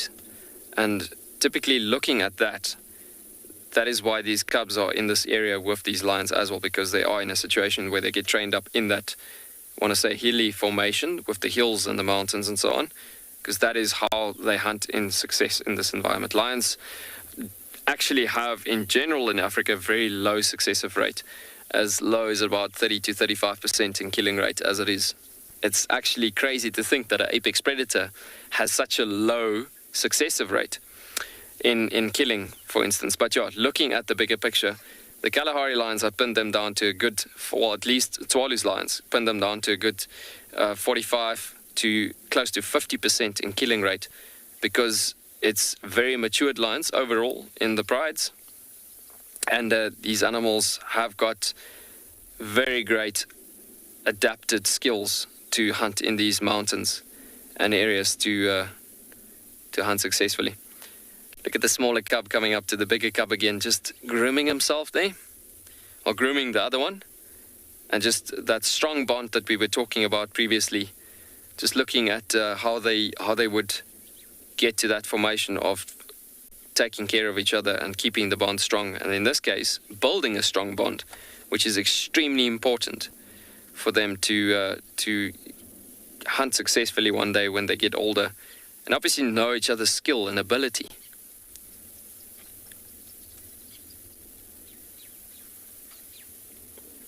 Look at that little eyes. The ears turning, just observing so much, trying to figure out what is going to happen next. What are these two lionesses going to take us to?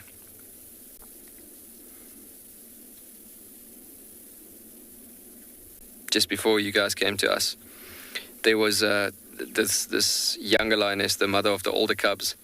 She was approaching this area very dramatically, like I said earlier, with her ears dropping down flat.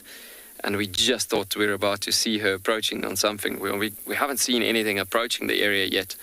But yeah, it seems like they're going to continue going with this weather that just keeps on dropping the temperature.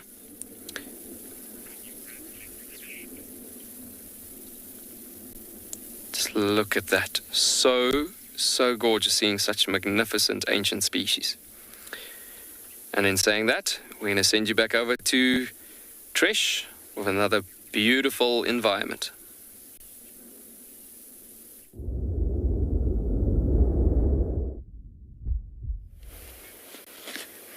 Ooh, some thunder. We're also not hearing any thunder just yet, but there's lots and lots of very large cumulus clouds all over the place. One passed us overhead as well. It was very dark and a couple drops of rain. But luckily, it didn't come and open on top of us. But there's still some more cloud coming from the south. But hopefully, these clouds won't open up and drench Mpo and I.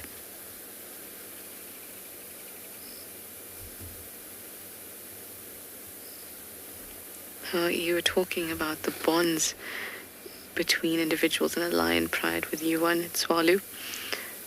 And here in a hyena clan, there's also many bonds that are formed. Definitely not the same strong type of bonds that you find in prides of lions or with wild dogs. Because with hyenas, it's a lot more about alliances. But strong bonds form between mothers and youngsters, as well as between those that form close alliances with each other. I remember when Corky was matriarch, she and Pretty had a very strong bond.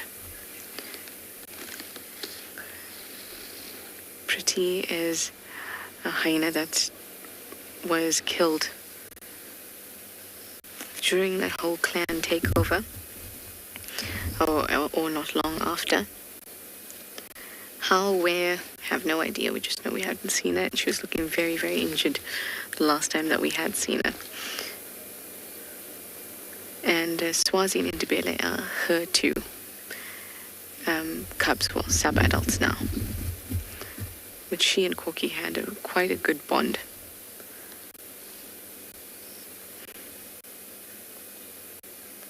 I see a similar sort of bond starting to form between Ribbon and Heart. It does not always look as warm and cozy as it does in lion prides. No aloe grooming, no touching of heads and sleeping together and things like that. But still, bonds do get formed.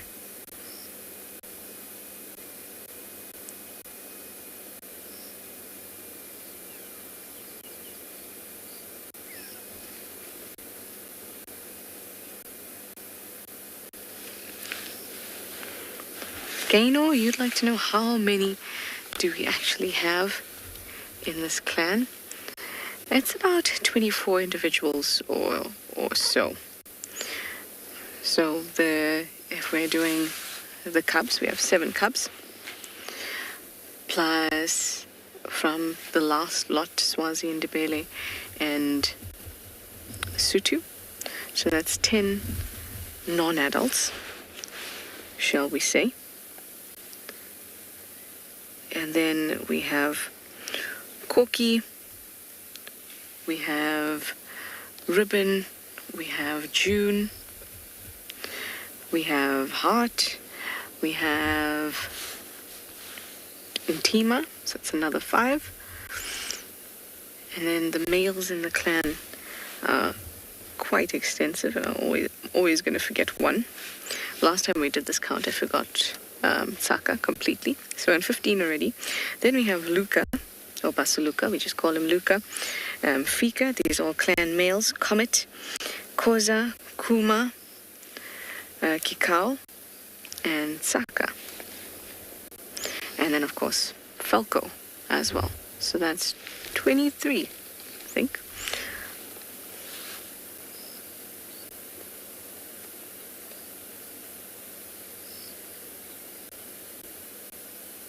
I hope I didn't leave anyone out this time.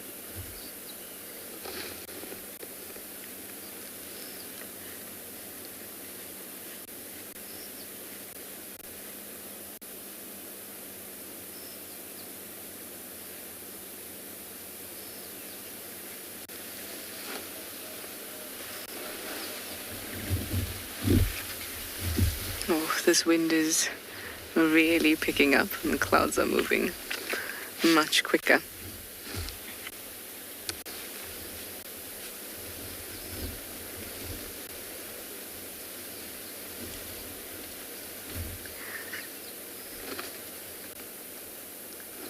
And Tima's little bear is just popping its head out. It's just looking. Where's Mum? It's been sitting there the whole time since Ribbon came along.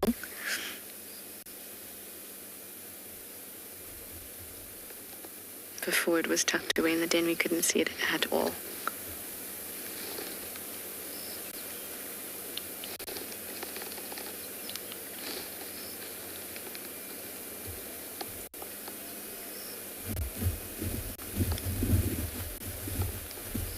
Look at it just walking, just looking over while this Corky's little one is walking all about, trying to get everyone's attention. Awesome, awesome. Lifting her head up now. Now Heart's one is going a bit crazy. So much excitement when 4 cubs are feeding. Everyone else wants to play. Anyway, I'm going to send you over to somebody, but I shouldn't really hear. I think it ends with an A though.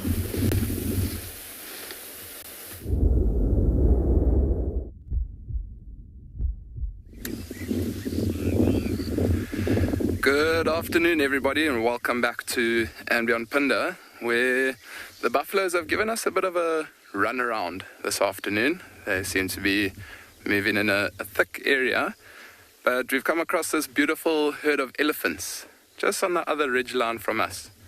And there's some beautiful light on them. You can see them all slowly moving together. It's almost like they're walking in single file. And as they're moving, there's quite a big drainage line between us and these elephants, and they seem like they've actually almost stopped feeding and just walking now. And a little bit up this drainage line is a beautiful big water hole where I think these elephants are most likely going. They might have been in this more dense area feeding for the better half of the day, and now as that sun is starting to set, these elephants are most likely going to get their evening drink. I mean, elephants, they'll often drink out of any puddle that they might find, but they do often prefer the fresher water, so the bigger water holes. And if you've been lucky enough to see elephants come down to drink, it's quite amazing when you, with their trunks, they're quite delicate and they often wade into the water a little bit.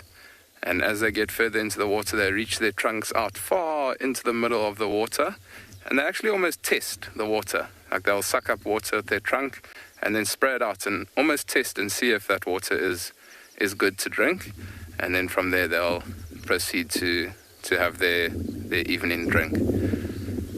But it's a beautiful scene that we got here. We watching this herd of probably plus minus 20 elephants or so on the ridge line, and far in the distance I can see the Indian Ocean sand dunes, which is quite an amazing view from up here. And then there's a giraffe just not too far from us on the other side of this bush, but I might need to drive a little bit further forward to see if we can get a view of this giraffe and the elephants. But they seem like they are moving much closer to that water, so it's definitely going to be worthwhile to spend a little bit of time with these elephants as they move towards water. It's a beautiful scene, as I was describing earlier. But let me try and move a little bit. Just bear with me for a couple of seconds.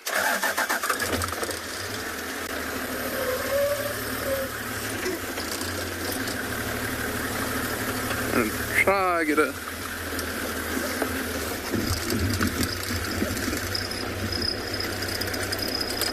there we can maybe even get the giraffe into picture now.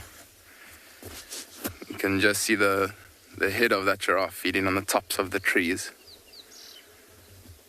And with all this rain we've had here on Phinda, there's beautiful new shoots of grass, new shoots of leaves, and you can imagine that giraffe with such a long neck.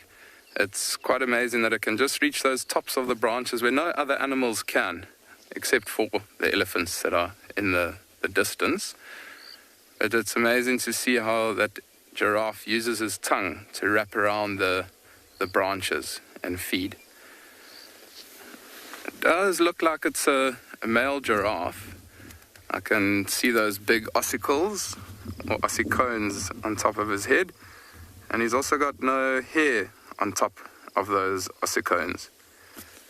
And this male giraffe would use those to fight for territories. So not to fight for territories, sorry, to fight for females. And they'll often do what we call necking, it's an amazing thing to see. Massive giraffes knocking heads together, trying to see if they can defeat the other male, so to the rights of mating with the females in this area. And I mean, you can see that the elephants, giraffe, this is a beautiful lush area for animals to move through. And we've seen some tracks of lots of rhinos. We did even see a rhino just before we found these elephants. So there's lots of animals moving in and around this area where we are now. With this drainage line, you can imagine a lot of the water running down into the bottom of the drainage line. A lot of water, so a lot of grass growing, a lot of leaves and all that. And just a beautiful view, as you can see now, just looking out over and beyond Phinda. But as the sun is starting to go behind the clouds, it is a beautiful scene, and it's starting to get a little bit chilly even here on Phinda. But we are going to spend a little bit of time in this area. We know that there are some buffaloes around. We've seen the tracks, so we know where they are. Maybe they're just feeding in a thicker area, and we might just wait a little bit and see if they do come out. And just like elephants, buffaloes will often go for an evening drink just before that sun does set. So it's going to be worthwhile spending a little bit of time around the water and maybe see and wait what comes down to drink. We also know that there is a female leopard that often is in this area, so that will be an added bonus for us if we can find that leopard for everybody at home.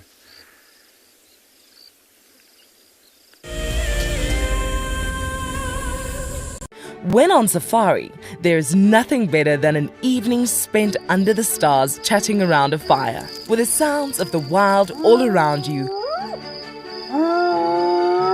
If you sign up to be a WildEarth explorer, you can build your own memories by joining our guides for regular fireside chats. Subscription payments can be made by PayPal, credit card, and now bank transfer. WildEarth Explorers, it's in your nature. So in 1998, we had this idea to go and put a live web camera on a waterhole somewhere in the Sabi sands next to the Kruger National Park. And I approached just about every single landowner, and everybody thought I was completely crazy until I met Yuri and Pippa Moorman. We thought it was definitely a fun idea and a worthwhile thing to experiment. And it immediately became a runaway success. And it gave people all around the world the opportunity to watch a little piece of Africa day and night. Back in 1998, it was the very early stages of the internet. And all we were able to do was to get a 30-second refreshing JPEG out of that camera. But over time, what we began to do is focus more and more on trying to develop this concept of giving people the opportunity to go on safari. Even though we live just 500 meters up this hill, we still put the camera on to see what's happening. Absolutely, we watch it ourselves. My name is Lauren, and I'm currently working in Djuma Private Game Reserve here in South Africa. I love answering your questions during the live safaris. It's my favorite part. It feels like you're on the vehicle with me, and I'm able to teach you exactly what you want to know. If you want to ask a question on WildEarth, then you need to register on our website. Once registered, you must go to the live safari page and ask your question below the live feed. The croc is still holding another one there. It's holding from the hindquarters. I would really want. The wildebeest cross is trying. The croc is holding the tail. It's holding tight. Oh no. Goodness me. Lucky, lucky wildebeest. You have another day to live. Expect the unexpected here on WildEarth daily.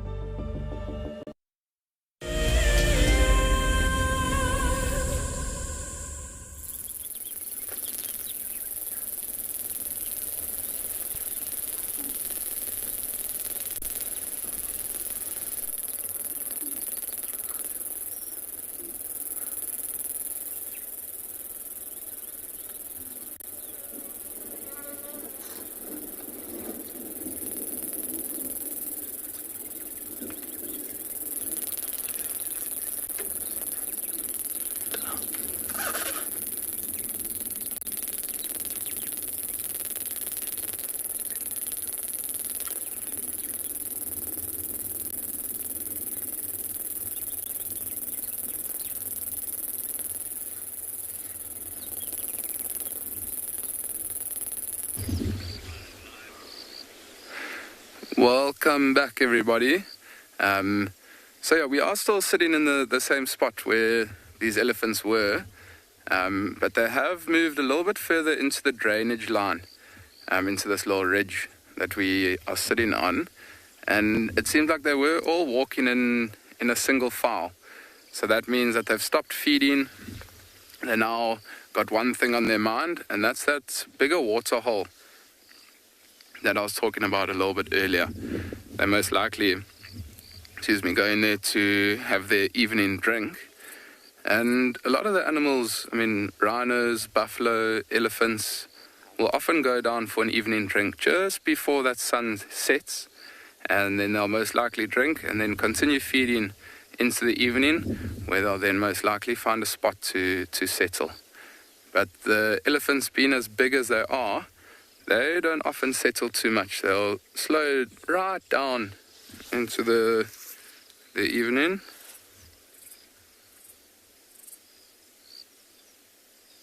And from there they'll continue feeding, maybe in a thicker area. Just because they are so big, they're moving constantly. They're gonna have to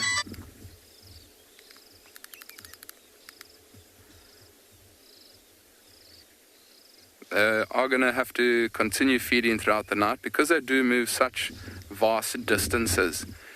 They're always going to have to keep that energy up. And being an elephant, they're what we call a hind gut fermenter. Unlike buffaloes, which are ruminants, where they have 4 stomachs and they chew what we call their cud, they don't often get all the necessary nutrients out of the food that they're feeding off. If you've ever seen elephant dung, you'll often see lots of fruits, tree bark, leaves, grass, things like that. So they don't get all that nutrients that they need from the trees and when they feed. So that's why they also constantly have to feed. Like this giraffe we're looking at now, if you've ever been lucky enough to go on safari and see, it's quite amazing to see giraffes when they regurgitate their food, when they regurgitate that cud ball. You can often actually see it going up their long neck, back into their mouth, where they'll then slowly start to chew it again. Make sure they get all the necessary nutrients out before they then swallow it again and passes through those 4 stomachs of theirs. There's beautiful colors here at the moment. I mean, with it being summer, there's lots of fruits around. The marula trees, it's marula season now, so there's lots of marula fruits around. And this area where we are now in the southern parts of andBeyond Phinda, it's a very good area for marulas. And these elephants, they often like to feed off those marulas. But even the grass, there's a lot of grass around now that these elephants will be feeding off. And they'll often just spend lots of time in the southern parts of the reserve after rain, because they know that it's not too harsh on their teeth, and they don't have to break it down like they would branches and leaves and things. So it's very soft. There's also a lot of moisture in the grass at the moment, so they're not going to have to need to mission to water all that often. They can get a lot of their moisture out from the grass around this area where we are. I can hear those frogs starting to call off in the distance, most likely from that bigger water hole where we're going to start to head in the next little bit and see if those elephants haven't started to go and head towards that water. And it has been quite a hot day here on andBeyond Phinda.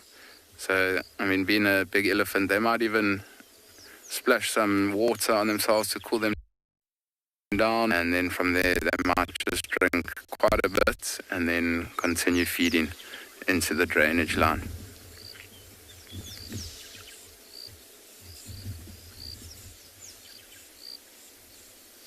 Just going to keep quiet for a little bit and have a listen out if you can hear any noise. It is quite a quiet evening here. Just listen out if you can hear any noises around.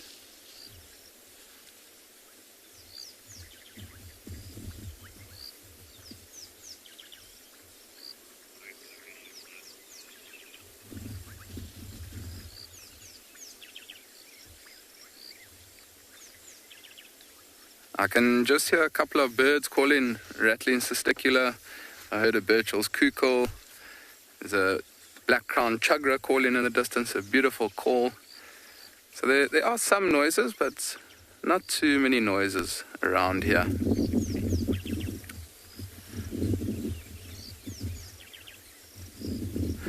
But I think maybe let's see if we can slowly start to head towards the water. It's probably about a 5-minute drive or so from where we are, and let's see if we can maybe go find those elephants at the water.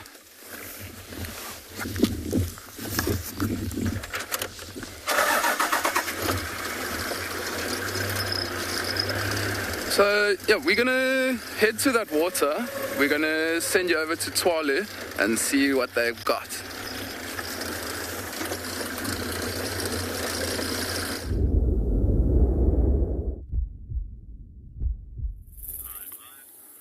Welcome back to Tswalu. These lion cubs have just come up to this big lioness, and yes, there was so much interaction happening where there were a lot of kissing and moaning and growling, and lots of things are happening where they're actually still moaning moaning to drink a bit more and suckle on this lioness, as she was just literally giving them the cold shoulder. You can see that even the other bigger lioness, or the other adult lioness, is just tucked into the grassland there as well now. I wonder if this was just not a training session proper happening, where they were literally just training the cubs, or in the, shall I say, rather in the showcase of just, this is how we should approach this area, this is how we do it safely, and this is how it gets to a point that we approach this area when we're looking for something to eat or hunt and so on. Look at those little cubbies in amongst the grasses there. But yeah, then once the female's given them the cold shoulder, when they settled in here, the cubbies have come across to the spot where they also just settled in. I still don't think the activity level is done though. I think they're going to continue going, and we have literally just had a dramatic drop of temperature where it's dropped at least 7 to 8 degrees actually in this formation. As you can still hear the thunder roaring quite a bit in this area, and what's happening is that the clouds and the rain is just building up so much, blowing in from the west, and you can hear it still going at it for quite a strong voice coming from the skies there. But yeah, very cool seeing rains still coming through the Kalahari at this given point, and so on. Yeah, so looking at conditions like this, it's really incredible for animals in the Kalahari to hunt at conditions like this, as it is, where these animals can gain quite a lot from energy consumption, that they're not burning that much of a huge energy chunk, if I can put it that way, as when they're getting active and mobile when they're hunting and so on. See, this lioness has just picked up her head again on the side as she's smelling into the wind. See, all of this, all in all, is a good training session for these cubs to get to know their environment and their surroundings, and just knowing the ins and outs of a Kalahari lion. But yeah, both of the lionesses' heads suddenly picked up as the breeze are coming out of the, suddenly turned out from the rain direction, and we literally had our first drop falling onto us just now. But yeah, it looks like that weather is coming in from the south actually quite dramatically. But yeah, looking at, we'll try to stick with these animals as long as we can. Obviously, once it's going to start pouring down on us, we might need to leave. But we're going to try hang on tight as long as we can. It does look like it's just this one cloud formation that's coming over, and so on. But yeah, we might need to cover the equipment for a tiny bit, as the rain might pull over. There is a few drops falling here, but we're on the edge of this dark strip of cloud coming over. But yeah, just once again, looking at this lioness's head's just picking up again. The older lioness has just dropped down again. Lovely yawn, and out for the count. Yeah, so every now and again, the heads will pick up and look up at the surroundings as the breeze picks up as well. Just smelling new smells, new scent coming into the area, trying to figure out what is in their surroundings around them at the moment. And from a safety point of view, is it still safe for them, as other big animals or other predators could be walking into the area that could be potentially causing a threat.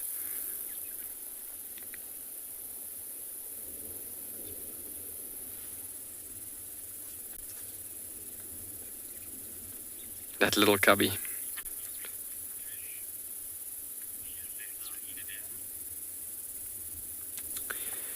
With this beautiful view of this little cubby, we're going to send you back over to Trish, as she's just left the hyena den.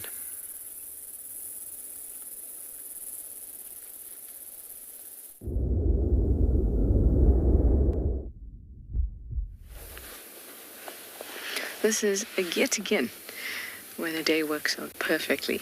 And you're at the hyena den, and then you find Lalapa at Treehouse Dam.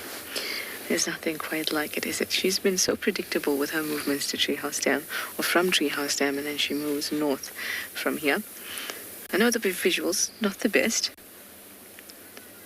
but seeing part of our princess is definitely better than seeing none of her. Yeah, go ahead, Mike. She is just stunning.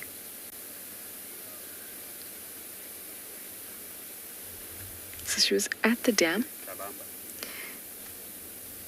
and then she slowly walked. So now we're actually on the Hyena Den Road, and she's going to continue to move from here, probably either pop out on Rebecca's Road or on Quarantine. She's become quite predictable with her paths. And everybody's been looking for leopard today, so you can hear lots of vehicles around, and we probably aren't going to be able to spend too much time with her. And she's been walking from the dam, but she's just sat down now.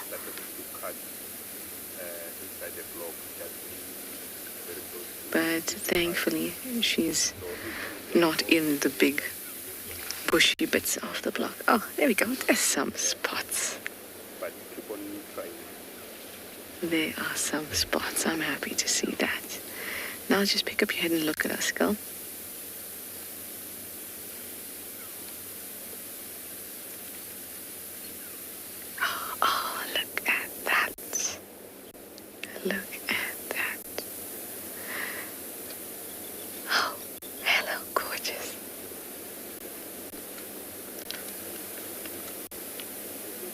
Princess T giving herself a bit of a scratch. Well, she's looking out to the south, which is not what I expected. Let's see what she does. Everyone's so happy to see her. So am I. So am I. I've been too spoiled lately. I mean, we've had excellent leopard sightings just in these last 2 weeks that we've been here. And yesterday with no leopards, I felt sick. Yes, I was sick. Now I'm cured.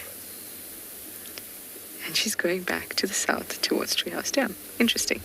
Like I said, lots of vehicles, so you might see a vehicle in the shot or portion of it.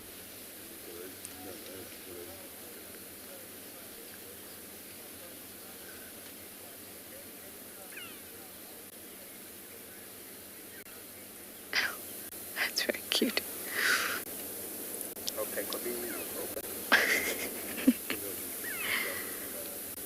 There's lots of bits of buffalo dung all over the place at the moment because the buffalo had moved through here.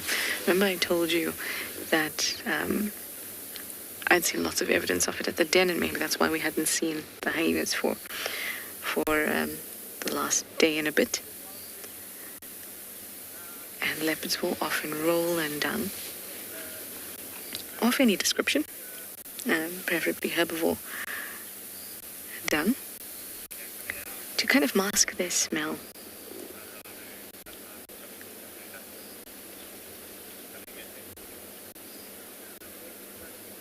Oh, she's too cute. Things are really queuing up here, so hopefully we'll be able to stick around for another segment. In fact, I'm sure we will, as other vehicles join us. But I don't expect that we'll be able to stay for too long, so let's just lap it up.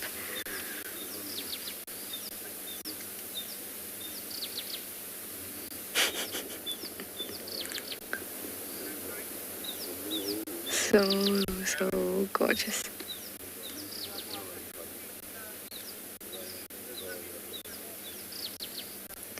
She's behind, she's looking up at the tourist vehicle.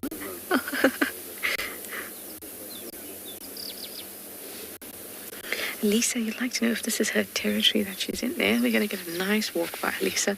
We'll chat in a moment. Let's just enjoy this. There's my girl. Oh, bless you. And off she goes. Off to the north. All right, we're going to have to move around. So let me quickly turn here. Lisa, just to answer your question quickly.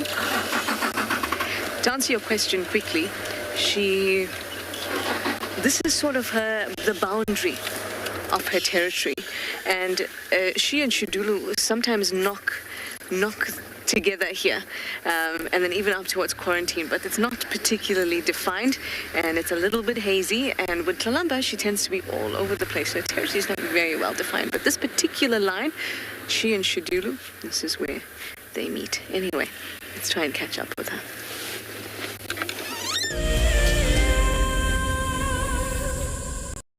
February is the month of love, and nature is no exception.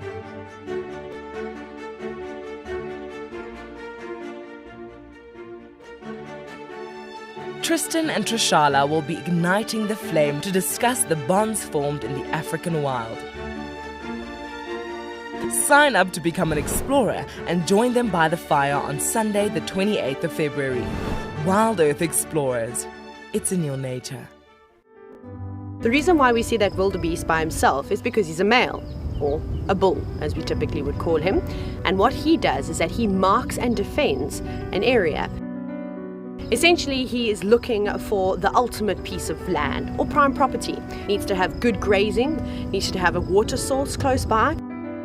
And not too far away from here, there's a sickle bush thicket that would provide just enough shelter from the wind and the rain. My name is Steve, and one of my favorite things at WildEarth is getting questions from you. The type of questions that I really like are those ones that really help us to unpack and understand and really integrate the ecological knowledge and fully appreciate the importance that animals such as these Cape buffalo bring to the ecosystem. If you want to ask a question on WildEarth, you're going to have to register on the website. But once registered, just head on over to the live safari page and enter your question under the live feed.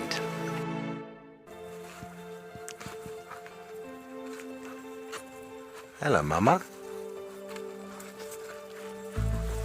Just checking us out, everybody. There's no aggression here. Very relaxed. A herd of elephants moving around your car like that is truly, truly magical.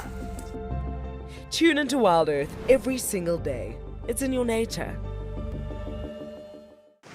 Hi, I'm Kyle, and I come to you live every day here from Tswalu Kalahari in South Africa. My favorite animal in the Kalahari has to be the aardvark. Its unique appearance, its ethology, and as well as ecology within this vast ecosystem is amazing, and something that I have been really lucky to experience on foot here at Tswalu. Catch up with the guides daily here on WildEarth.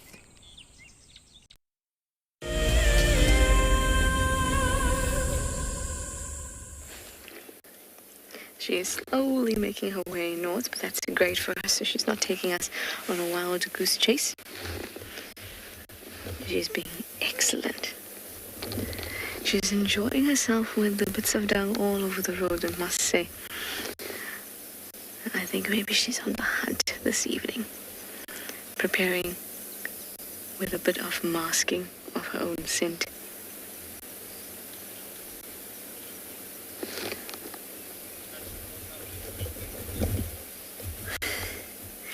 Oh, we've been getting lucky with some drive-bys.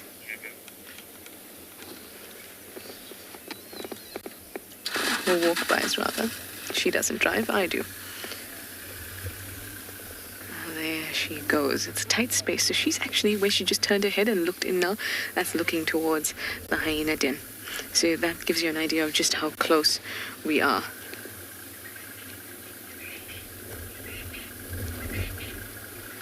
Beautiful, beautiful. Well, vehicles coming through again, so we're gonna let them go ahead.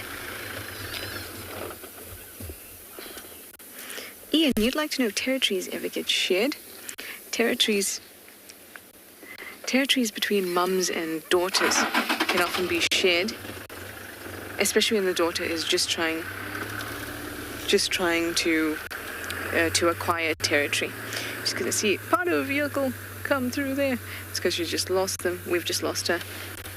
There we go. So when a mother has female cubs, what she does is donate part of her territory to those female cubs. So for a short time while her female cub is trying to establish that territory, it can be shared, but for a short time. They may have an amicable relationship if they see each other within, kind of that fuzzy lines of that territory. They may be amicable, but not necessarily, because they've already established their own territory, so they don't have to be nice to their mother, or mother be nice to their daughter. In fact, a good example of that was when Tristan had the sighting with Kuchava and Tandi. Because Kuchava would have inherited, look, she's looking towards the hyena den now. And there's some impala.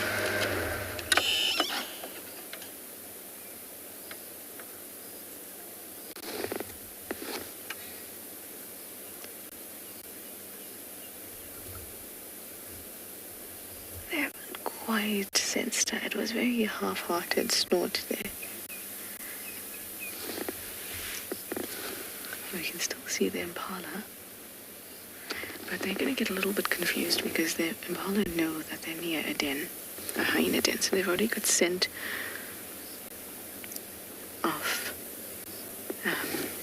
predator, so they're going to get a little bit confused. which is going to bode well for Kalamba.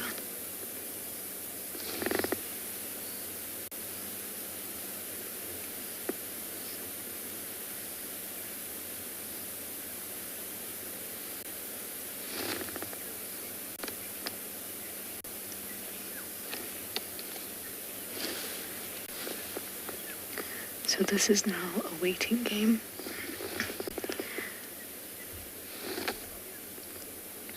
So either she could continue to stalk this impala out of our sight, but then we'll know obviously if she gets it, or she can decide that she's going to give up on this hunt and keep on moving, in which case we'll probably lose her. But we can't do both of those things. So I suggest we sit tight and hope that she is successful in her hunting.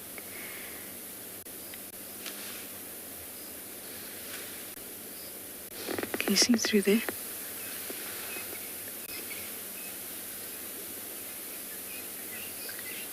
So we can hope she's successful at the risk of possibly losing her. But that's far better than distracting her or distracting the prey somehow. And allowing her to lose a meal for the night. So we're just going to sit tight and watch. I was telling you about that. We were talking about territories. I was telling you about Tristan's sighting with Thandi, Cub, and Kuchava, and how that was a great example. Because Kuchava is Thandi's cub, or was Thandi's cub rather, and Thandi used to use Chitwa, and that's Chitwa's part of her territory. We just hadn't seen her there for a while. So it may not have been a part of her territory that she had frequently marked and kept strong borders there. But when she went back into that area, Kuchava is in that area, but they have a fairly amicable interaction.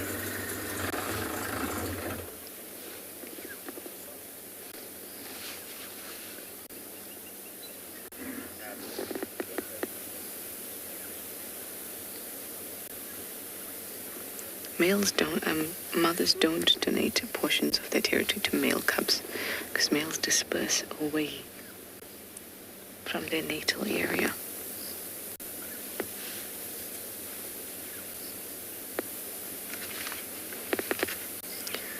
So all we can see are the impala now.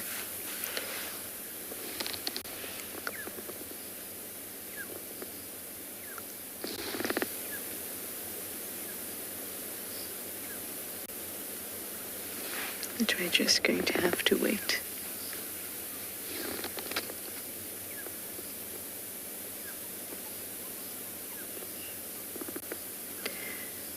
I don't think she's terribly close just yet. It definitely does feel tense, but I felt it a lot more tense before. So I don't think she's terribly close. I think she's sussing the situation out. That's still going to take a bit of time.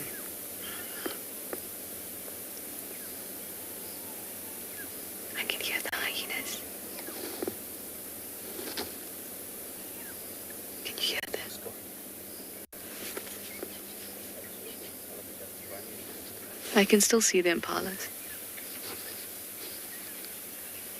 Oh, you can't hear the squealing. I can hear the hyena cubs squealing, but no sight of Kalamba and just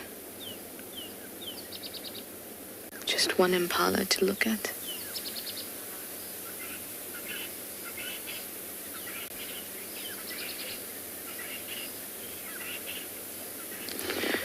This thick, long grass is so good for her. So they'll only be working off smell, really, the impalas, in order to detect her. And she's masked herself, at least a little bit. So I hope it's good for her. But I'm not feeling that tenseness, that proper thick atmosphere just yet.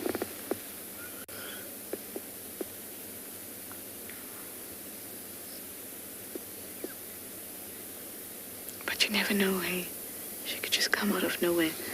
Leopards, of course, as you would know, are ambush predators, so she's going to get really, really close before she pounces.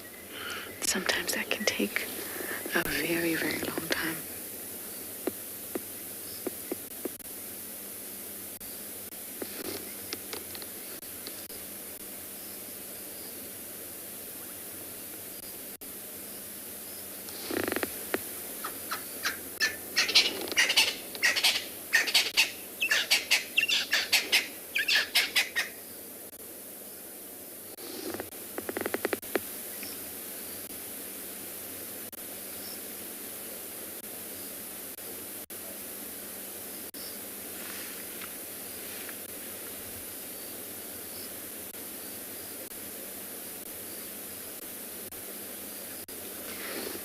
They didn't move far at all after they detected something was off.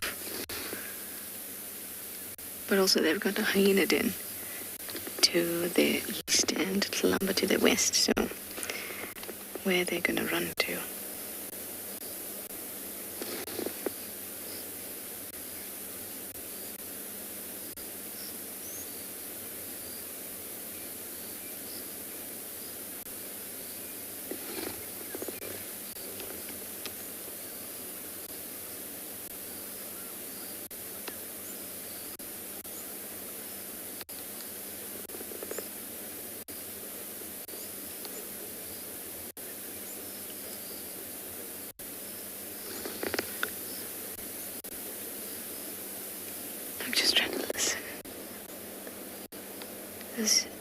Often if you know there's a leopard around, it's a good idea to listen to the sticklers and the franklins.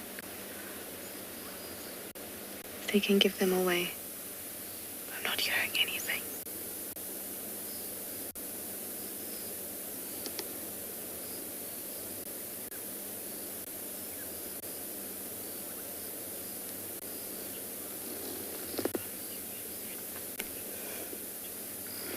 Jerome, you'd like to know what the longest I've ever waited for a hunt was? That would be Tundi, and that would be the entire drive. So,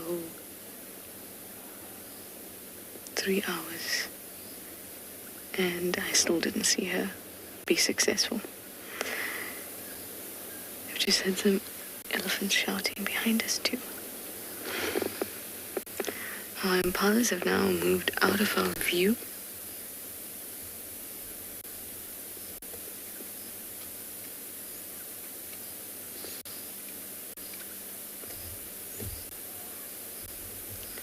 And I think that she might actually move on from this because it was just by chance that she came across these impalas. She was not looking to hunt straight away. So I would think that she's probably going to make her way up to quarantine, where she can be quite successful.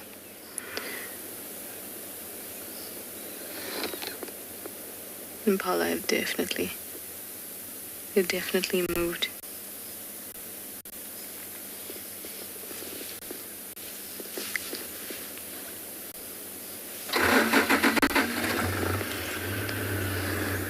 All right. Seems like we're taking a bit of a unanimous decision. Cars are moving. We think that she's moved off. Okay, I can hear but they're not alarm calling. I can hear sticklers, rattling sticklers, but they're not alarm calling.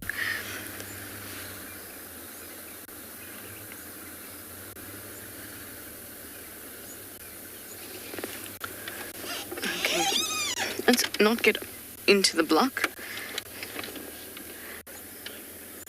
But we'll just move around and alongside the road, hope that she comes out, or hope that she's successful. Now we're going to send you over to Tswalu while we do this.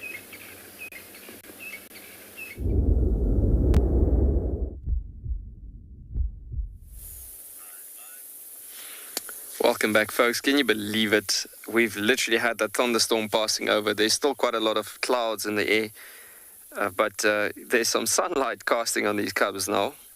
And it's crazy, they just moved off the road. There's been so much interaction between mothers and cubs here at the moment. Just loud voices of cubs coming through. Look at that, just so awesome. Loud voices of cubs coming through, moaning at their mothers, trying to suckle a bit more. Look at that interaction between mother and cub. So incredible. So yeah, you can see some of them are still suckling there. And it's crazy that to see that the older cubs, in fact, are trying to get a bit of a drink there as well. And they definitely weaned from their own mother. But yeah, you can see they're trying to get a bit of a drink out there from the event.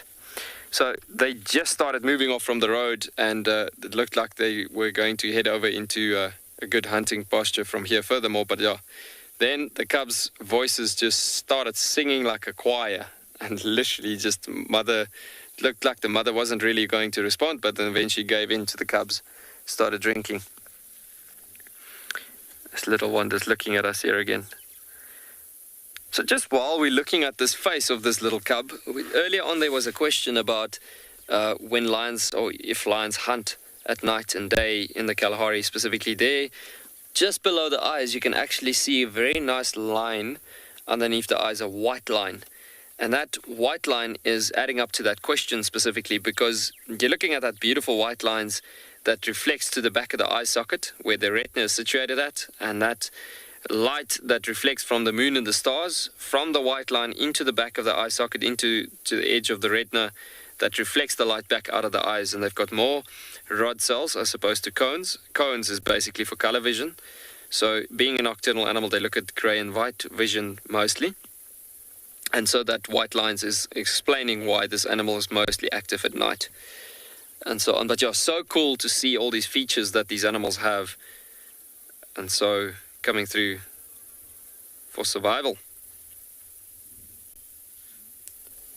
Interesting to see this little cubby's face developing still quite a lot as well, and just coming up to adulthood slowly but surely. See the older cub on the left hand side, very pronounced white lines underneath the eyes there, as we spoke about it. But yeah, very interesting to see all of that happening.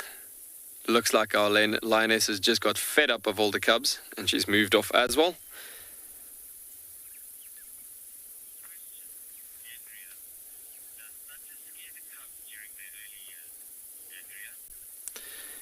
Andrea, you are wondering if cubs get scared off by lots of lightning and thunder showers and storms and everything.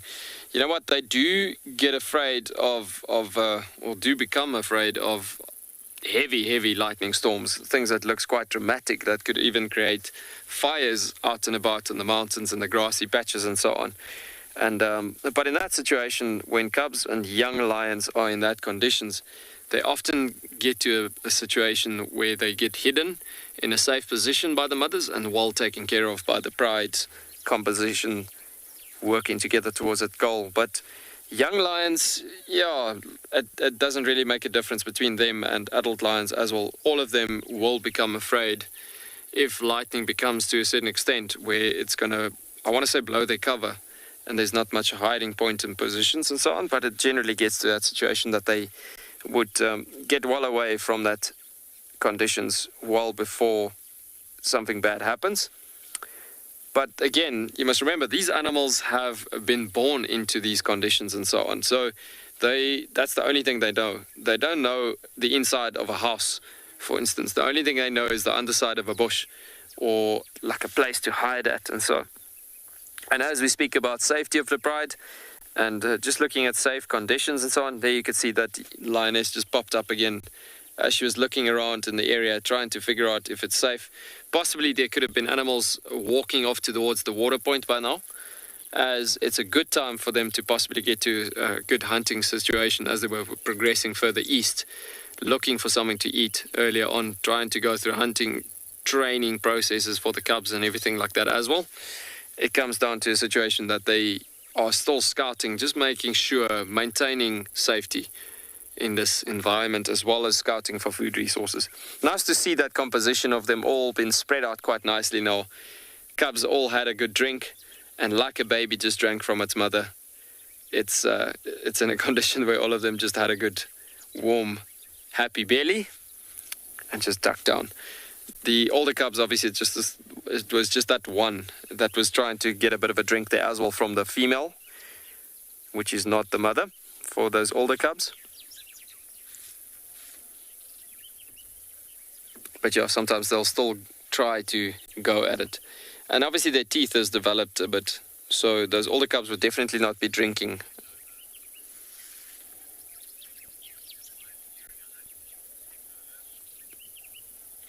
Nicanova, you're asking do the bigger paws affect the hunt?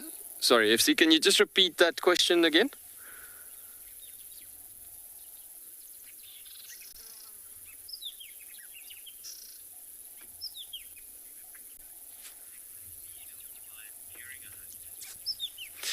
Okay, so Nicanova, you're asking, do the bigger paws affect the speed of the lions in a hunt? That's a very good question, because the thing is that thinking about it, you would think, yes, it could be quite a clumsy hunter or running at a like an unstable situation, trying to get up to its speed. You know what? Being a desert lion, they are completely designed and adapted to deal with the sandy, loose sand conditions, especially in the dunes and vegetation, as well as they run through vegetation. The big paws gives them extremely good grip, but it doesn't affect them at all. In fact, it helps them speeding up in this environment, because if you look at like an average lion in Africa, the normal bloodlines that you get all over Africa, they could easily get to a situation where they could struggle a bit in the beginning to survive in this area, just because the bodies are not looking the same with those smaller paws hunting in different areas. But yeah, on average, you're looking at a diameter of lion paws, on average, roughly, basically, you're looking at about, in length from the back lobes all the way to the front tip, it's about close to 10, on average 10 centimeters or so. But in the Kalahari, I've seen male lion tracks with paws about the length, about close to, you're looking about a half a ruler in length. So it's crazy, I think, actually thinking about it. I've seen male lion tracks that looks bigger than most of your big hooved animals, as it is. So easily in a length of about close to 15 to 17 centimeters. It's crazy thinking about it. And like if I place my hand full on, or any grown man hand on the ground, it clears the entire diameter of that hand being spread out on the surface. So yes, Kalahari lions are full on adapted with those big paws to maintain the speed that they need to hunt successfully within this environment. Just look at that gorgeous face. Guys, that is so beautiful, seeing that little youngster like that. Look at the tufts of hair starting to develop on this little youngster's ears, actually, as well, around the neck as well. You will see that there's quite a bit of fur starting up, coming off at the base edge of the neck. And on the top of the head, there's a little tuft of hair developing up there on the top. And that obviously makes this little cubby a male.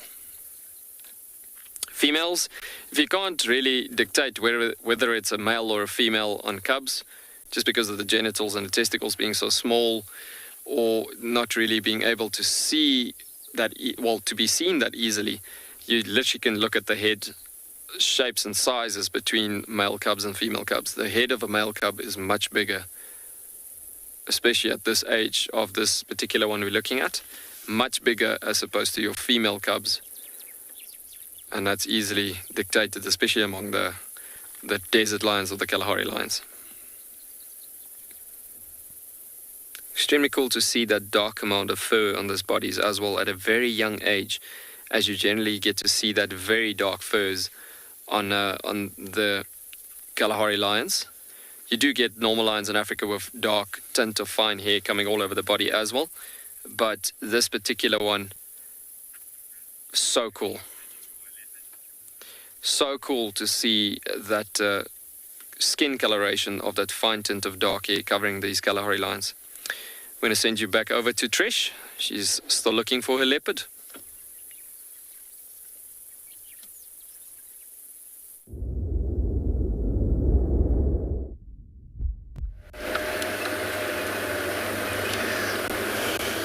She has given us the slip, or rather I think we gave her ample opportunity to give us the slip.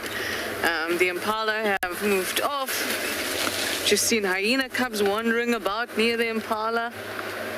So I'm quite sure that she is moved out of this block, or at least stopped hunting those impalas. So we're going to slowly move towards quarantine. Now, I spoke to you about Kalamba and Shadulu's boundaries, their territories. You'll often find, especially right on a territory line, if there's one animal that comes through, the other animal will come through pretty soon. If not tonight, maybe tomorrow.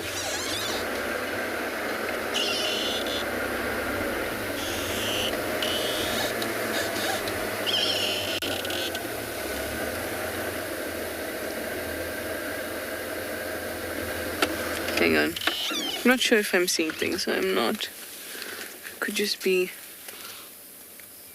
a branch. Yes, that's exactly what it is. It's a leopard branch.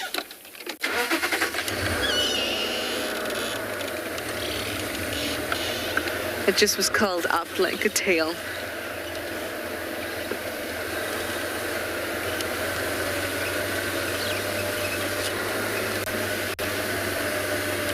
I find this very, very fun. I like the feeling, this feeling that there is a leopard somewhere around here. Within a few hundred meters of me, or us, there's this leopard. And we can't see it. And that's the beauty. You could be an ancient person who's walking through here and there could be a leopard around you. You wouldn't even know it. Come in.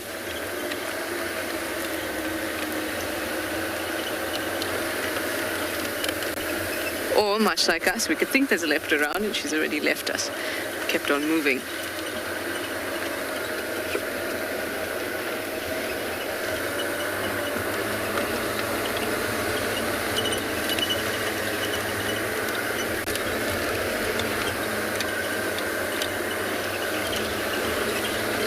Tara, you'd like to know what the success rate of leopard hunts are?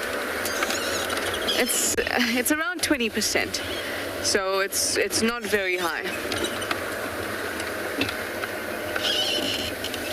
A lone lioness is a little less than that. Also, it depends on the type of prey that they're going to take. Wild dogs have the highest success rate of predators, or at least of the predators we see here. I think the black-footed cat has the highest success rate of predators in Africa. Mammal predators. If we're talking just predators, then dragonfly is pretty up there. That's not what you're thinking about, I'm sure. But some success rates can be really, really low. So lion and leopard are pretty low. It can fluctuate between 15%, about 20%, up to 30% when the whole pride is involved in a hunt. That's still fairly low.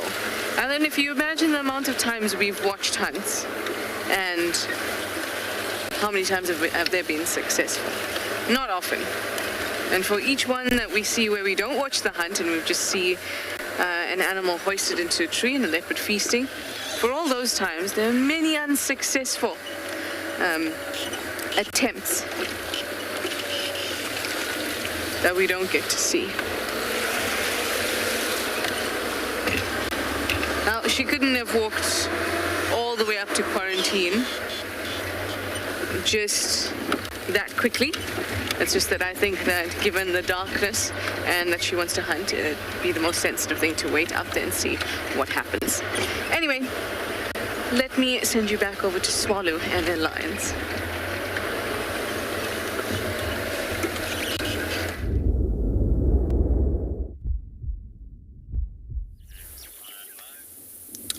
Welcome back to Tswalu. As you can see, these lions have just started popping up their heads again. There's quite a bit of a range of behavioral changes that happened throughout this afternoon with this pride.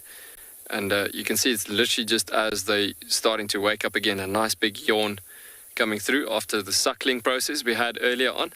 But looking at these conditions, I mean, it's incredible thinking about how the different changes, being able to witness it, for us being able to sit and watch this actually happening throughout the different conditions, throughout the different changes happening right throughout, with the rain, with the tiny bit of sunlight we had, and now suddenly there's a breeze picking up, and suddenly there's a few more smells that blows into the area, and suddenly, like I wish you could have seen it happening, like it was at like the speed of light where all the heads popped up at the same time looking to the northern direction. So there must be a scent or a smell of some animal that came through the area just now.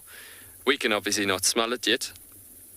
We won't be able to smell it easily. There's a lot of animals that you can't really smell that often from a human point of view, unless they have urinated or defecated in a certain spot for marking territories and so on. But yeah, very cool looking at these lions slowly but surely getting there. There's two older lionesses, like obviously the adult lionesses just perked up their heads again. On the side, and up she goes. Bit of a scratch, bit of a grooming session happening there. You can see the other lioness's head just popped out on the top left corner of the screen, where she's just behind the grasses there as well, just scouting over the area while she's sort of like on guard, looking at the conditions in the area as the new scents and smells comes through.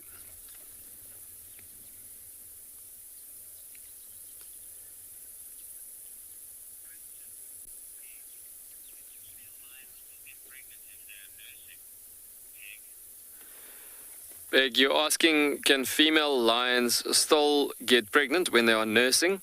You know what?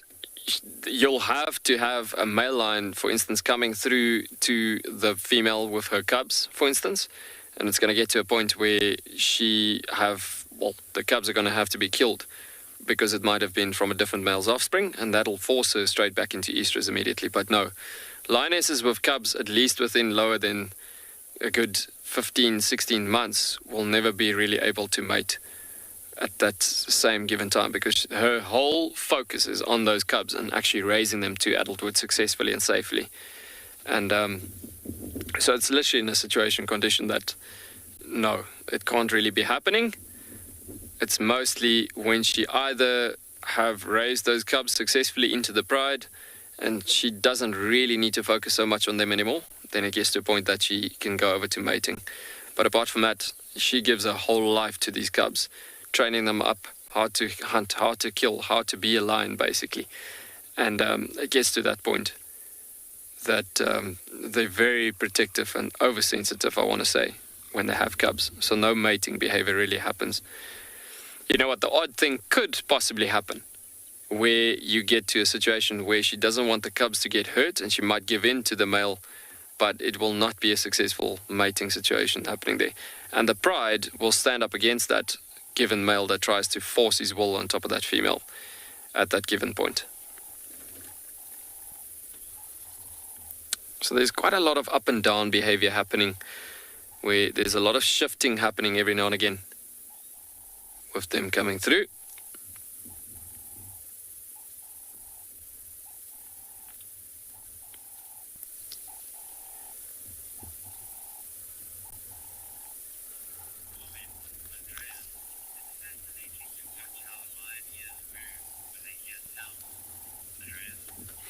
Andreas, you're actually commenting there saying that it's very fascinating watching lions' ears when they're picking up on scent of animals in the area. And I couldn't agree more. That is just so incredible, watching animals' ears, and especially facial expressions, as well as head and body language goes along with that as well. Thinking about how that all comes together in that formation of how animal communication happens in amongst an environment. But again, the reactions happening when there's that first scent that was picked up from a specific event that's currently going to go down in a certain area and so on. It's really, really, really special. especially when you talk about cats overall, not just lions, but talking about cheetah and the other cats and so on. Like, there's so much visual communication that happens in around an amount in an area like that when they move through given areas, like from dense areas to plains, open sections like this given spot we're looking at here. Constantly, especially group structured animals communicating through visual communication.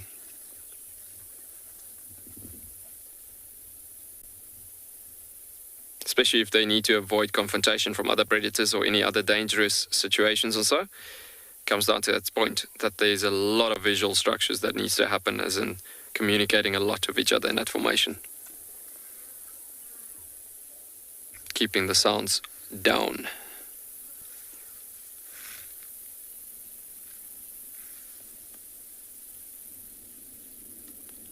And there's the thunder. It's raising its voice again.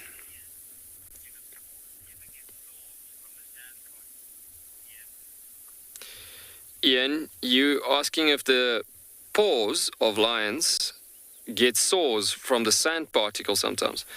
You know what, Ian, it's actually so interesting when you look at, like, I've been very fortunate before, previously at certain given times, working on a game reserve like this for such a long time, that we've worked and dealt with lions from a conservational point of view, as in the moment you get to dart animals. I've worked a lot with lions in darting formations, obviously just monitoring lions, checking their conditions and looking what, like, especially drawing blood samples and things. But bottom line, when you physically get to handle them, do you know that those paws below is so rock hard almost? I mean, it's not like a rock, but it's hard. So stepping on a like, let's say a stone or a particle or something, they don't even feel it. They literally, if it's like a spine from a very sharp thorn or the devil's thorn plants in this given area, when the seeds dries out, it's a very sharp, thorny structure that happens there. And that could sometimes, like, just give them a bit of a bit of a surprise, shall I say. But that paws are designed for environments like this. See, the thing is, us as humans, we often get to a point where we, like, want to think about nature through our bodies, if I can put it that way. What we feel and how we experience it all, and how we sense things in nature, shall I put it that way. Whereas these animals are tough-made animals. Like, if you just think about the fur of lions, for instance, as well, and many other areas of animals in certain environments that they come through and so on, it comes down to a situation that they have got very rough fur, very rough paws, very, very tough structured bodies, shall I say. That comes down to that formation that they are truly made to survive in an environment like this, where they truly belong. And it comes down to that situation that is what makes these animals so unique to a given environment like this, is that they are specifically designed to live in an area like this.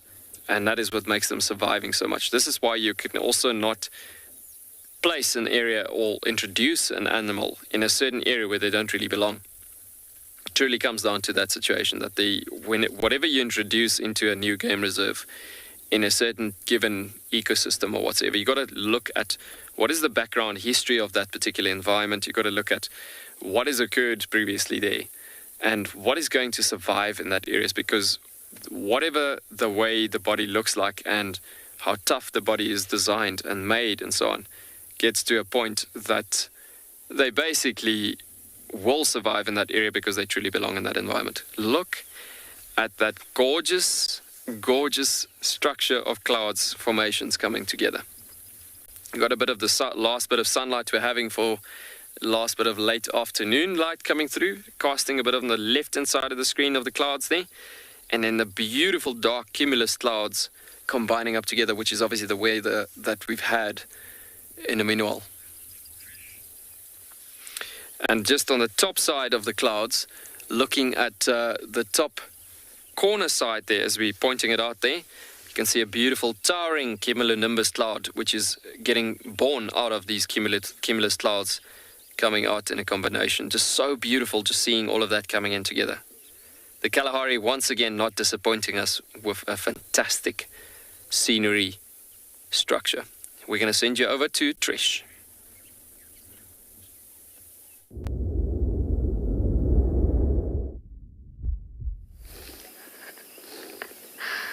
Oh, two scrubheads have decided to abscond from the scene. You can see we're in infrared. Let's see if I just roll forward. Oh, it's not rolling. We're in infrared. I'll just move a little bit, see if we'll get these guys. Oh, and they're running off. They're just... There we can see. Two eyes.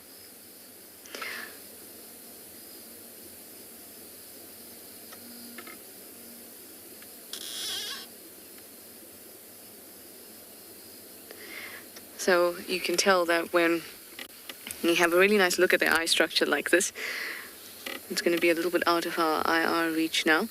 But when they're side on, you can only see one eye. And even when we're directly behind them, it's difficult to see their eyes with IR, but in the day you can see two dome shapes that come out and stick out, and that's because they need a really good 360 view of what's going on around them. So their eyes are positioned on either side of their heads. So they were just sitting here for a little bit, and I like when we get to see them like that, because most often when I've seen them with leopards or little scrub hares, it's in a moment like that where you just sit and watch them for a little bit, and then maybe little tiny ones come out. All right, off we go. I'm now going to go to Western Quarantine, where Talamba likes to move towards also. There's also lots of little creatures on that side. I often find chameleons and spiders and stuff there too. And scrub hairs.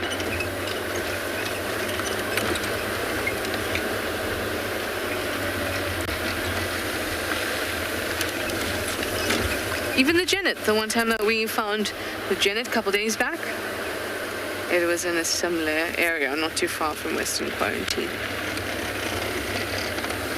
Oh, bush babies as well, but what I did want to say to you was I saw a whole lot of fireflies the other day when we closed with that box spider that was building its web. But they're really difficult to get on camera. And they really like drainages. And unfortunately here on Western Quarantine we don't have any. Well, there is one at the end, but it's very, very small. It's not a nice, steep drainage, and that's where you'll find the fireflies quite often. So one of these evenings, in fact, preferably when there's still a bit of light so we can be in color, that would be a really nice thing to share with you.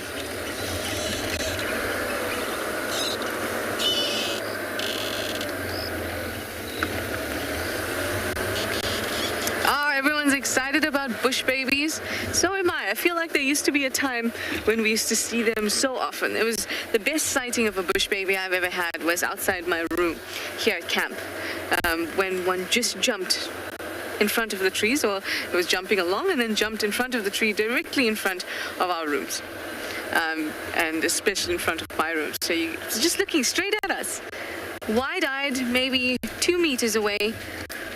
No need for a torch or anything like that, because the light from the room was illuminating it.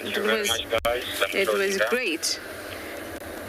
And even around or on drive, when we're driving around in the evenings, we see them a lot, far more often than we do now. And I wonder why.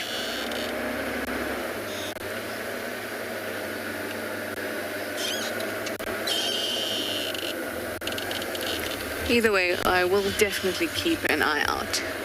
They're quite easy to spot with the spotlight because their eyes are so big and they're quite close together. Anyway, see, we're getting a bit of rain now. We're going to send you over to Tswalu.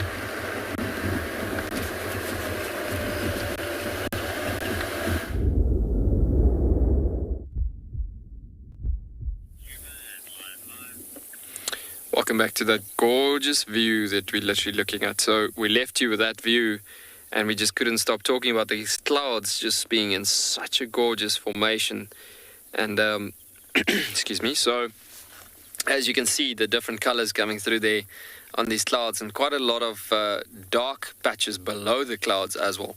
Now these clouds, as I've mentioned earlier, being the cumulus clouds, and that cloud in the sun actually, that's on the left hand side of the screen, that's basically just covered by these cumulus clouds in the front. But that particular cloud system is that towering cumulonimbus clouds. But very interesting, below these clouds you can see what you call the dew point temperature, dew point level, and that's where the masses of water conglomeration happens through a lot of positives and negatives that moves up and down through these cloud systems, and that's what creates hail, lightning and rain in amongst this cloud formation that you can see. But a lot of that clouds are full of water, as you can see there, and you can see it becomes even darker towards the right hand side. But a lot of stunning formations that we're looking at there, and we got a tiny bit of the mountains on the far eastern side of the reserve sticking out there below the clouds as well, in a dramatic bit of sunlight coming out there as well. But yeah, as we had quite a bit of cirrus stratus and cirrus clouds this morning, look at that lightning strike that just came through there. Quite a bit of that's happening this morning through that strong winds we had this morning, and then suddenly all of this dramatic structure is just blown in all over this environment. But yeah, while we're sitting with these sleepy lions that's just gone over to almost dreaming from all of the activity that we had throughout this afternoon, we're suddenly seeing all of this dramatic amount of images coming through of these stunning clouds, and it's just roaring thunder continuously going on. Such cute, gorgeous scenery, and just stunning lightning coming out of those clouds. If we keep on watching, we would actually see some more lightning coming through there. So what I want to do is, as we're looking at these stunning cumulus formations, I want to just keep up the sound a bit quiet, and we turn up the voice of nature, and we just keep on listening to that sounds with that gorgeous lightning that just struck again as well. So yeah, let's admire nature a bit.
So as you can see, the rain starting on the right hand side. Now that's lightning that's coming straight down out of the clouds.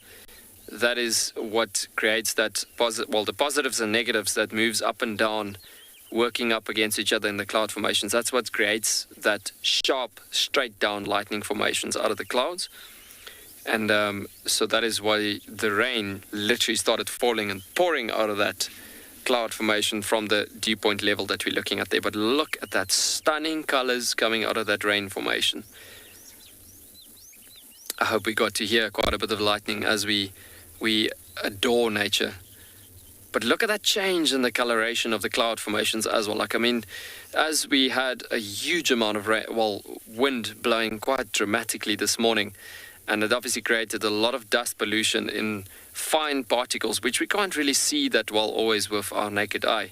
But eventually, as the sun starts setting in the west, gets to a point that that strong dust line that the whole light needs to cover through all the way is what reflects this beautiful lights on the clouds. As the sand is red, and it gives that beautiful reddish colors of the light coming through on the clouds there. But look at that, as how quickly it changed. As we looked at the dew point level, we looked at the lightning starting to happen, and then suddenly all of that beautiful rain is pouring out of those clouds. It's amazing looking at that over the eastern sections to our position. So gorgeous, and you can see they've built suddenly to such a dramatic amount that it's eventually going to become like just one massive towering cumulonimbus cloud starting up. And you can see there's a drifting cloud coming in the top right corner of the screen, just coming over just in front as well. And as there's more and more clouds rolling in, the rain will just start becoming stronger, and even more so over building up to a bigger storm.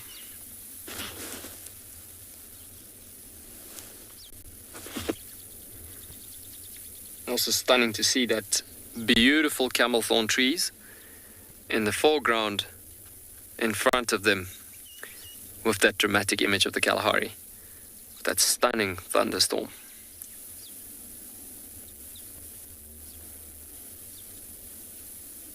Nature at its best.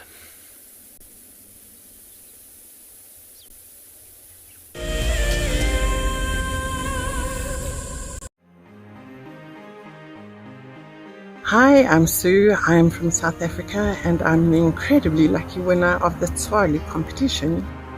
Tswalu has so much to offer, but we're really looking forward to the game viewing options, as going out with a personal guide who has so much knowledge will just be exceptional. Motsi Lodge looks absolutely amazing, and we're so looking forward to spending time there. It really is out of this world. I only registered as an explorer towards the end of January, so when the email arrived stating that I was the winner, it took me totally by surprise. I'd just like to thank WildEarth and Tswalu for this most incredible prize. It really is a dream come true. WildEarth Explorers, it's in your nature.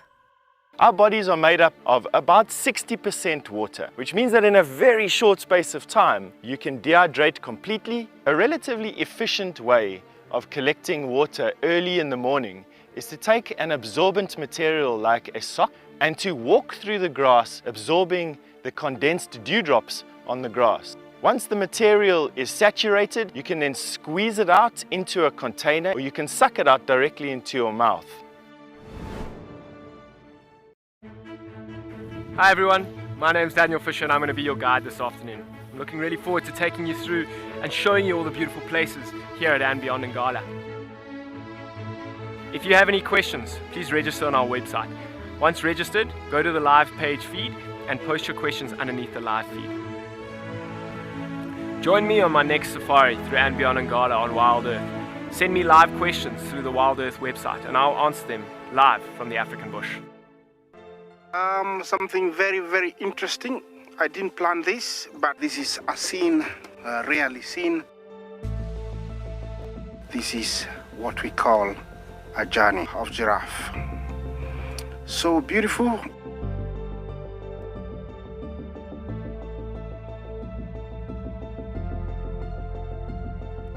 Tune into WildEarth every single day. It's in your nature.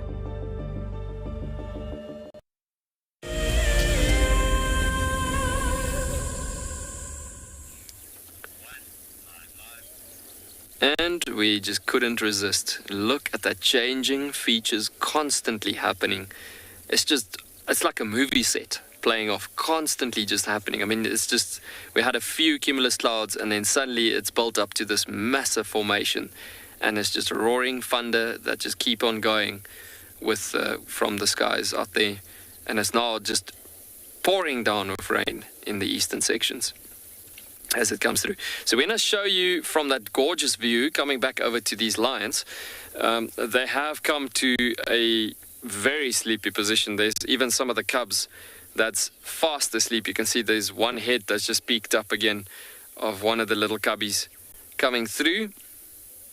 Just trying to also observe what was happening with the lightning there at some point, and then literally just the head dropped on most of them again.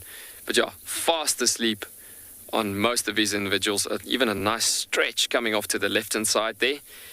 And so yeah, looking at these conditions, there was a huge amount of activity levels, obviously, that we looked at mostly throughout this afternoon. Lioness head just popped up there again as well. And it's got to have to happen where this lioness has got to have to scout over the area every now and again, just because of the presence of the cubs. There's a yawn again. But I think it's not really a big urge for them to really needing to move strongly from here onwards. It's rather really mission tomorrow morning. Build enough energy, save enough energy for tomorrow morning. Or typically in a situation where they can mission later on during the night to early morning structures and situations. So yeah, we are eventually going to leave these cubs now shortly.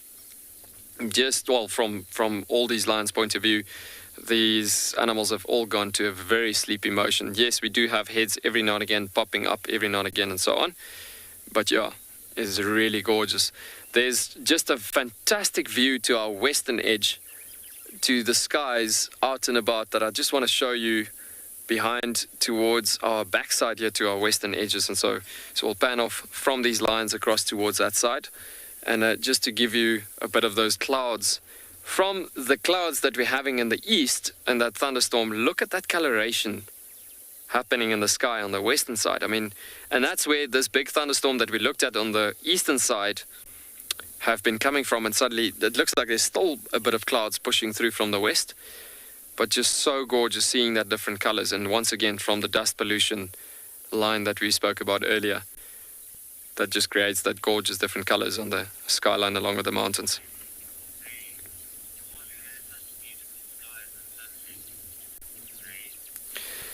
Zay, you commenting that Tswalu has got such beautiful skies and scenery environments. That is most probably one of the reasons why I'm still here today after a good 7 years of guiding on Tswalu. It's literally, it is one of the most magical environments, and to put the vastness and the wilderness factor on top of that, what could you ask for more?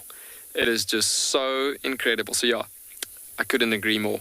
You get to wintertime, for instance, where you get these big cold front cloud formations every now and again, every 3 to 4 weeks or so apart, from one time to another time or so.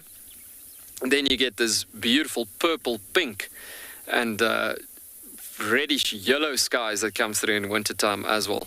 But now, from that pinkish, orangey, maroon colors that comes through from the rainy structures in our summertime, yes, it's just a jam-packed scenery, structured environmental structure, if I can put it that way, all the way right throughout the different seasons throughout the year. It's just so gorgeous, so beautiful. Look at that coloration. Man, that is so beautiful. Stunning.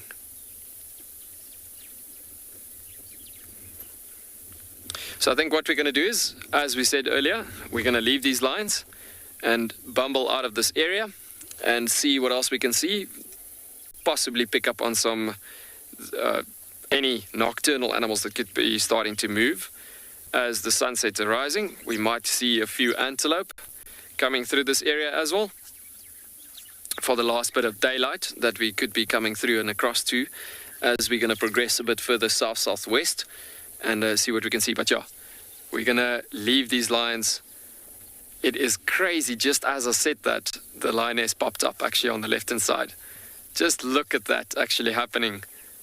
She's just sniffing and smelling into the wind. It's almost like she's saying, oh, you can't leave me now. You've been sitting, we've been occupying you most of the afternoon, just showing you a whole range of different behaviors. Why are you leaving us now? But yeah, she's just scouting over the area, just thinking about that scent, as we've seen it earlier on, as the different scents come through the area, because we're still close to the waterhole, so there's different animals that passes through every now and again. over this given position. Let's pull around the bush, see if we can get to another different position there, see if we can see where she's heading off to there. I don't think she's going to move too far from this position, but yeah, these guys are so fast asleep. Cubs' heads moved up and so on, but yeah, some of the rest are literally just out for the count. Could be, you see, lions are very respective of each other from a point of view that they don't urinate like wild dogs on top of each other and in the spot where they're resting. Most of the time you get to a point where lioness would get up from the pride and then they walk off about couple of meters or so and then come back after they've defecated or done the toiletry unit and then come back to the pride and rest of them again along with everybody. It looks like she's popped onto the road here. I think she's literally just trying to scout and smell into the wind.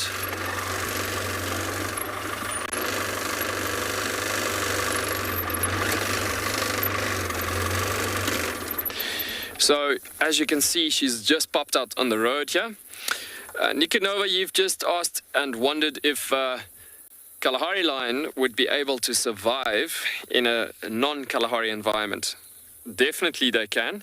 It'll be a bit of a shock to the body for that first, shall I say, first month or so when they arrive in a tropical area or a typical area like Phinda, for instance, or so. It'll be a bit of adjustment that needs to happen to the body. But the thing is, these animals are all living in Africa.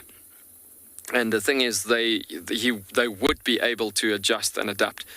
Because it's a Kalahari lion, being used to climatic changes or conditions that happens constantly right throughout the year, and used to adaptations that needs to happen constantly in order to survive, it gets to that point that specifically desert lions would be able to survive in that environment, in different regions basically. So yes, it's possible. But yeah, looking at the desert lions, I mean, they just do so much better in these areas as opposed to, well, their bodies actually bloats to such great sizes as well, and to such a great natural condition, just because they are in their true home where they truly belong. Stunning to see in this type of light that we're having right now, just to see this lioness being in this formation, the coloration on her body coming out and about as well. And so it's just wanting to see where she was going to head to and what her plans were. But yeah, it looks like she started smelling something and just dropped down, resting on the road a bit there. And obviously just keeping tabs on what is approaching the area where all these cubs are at.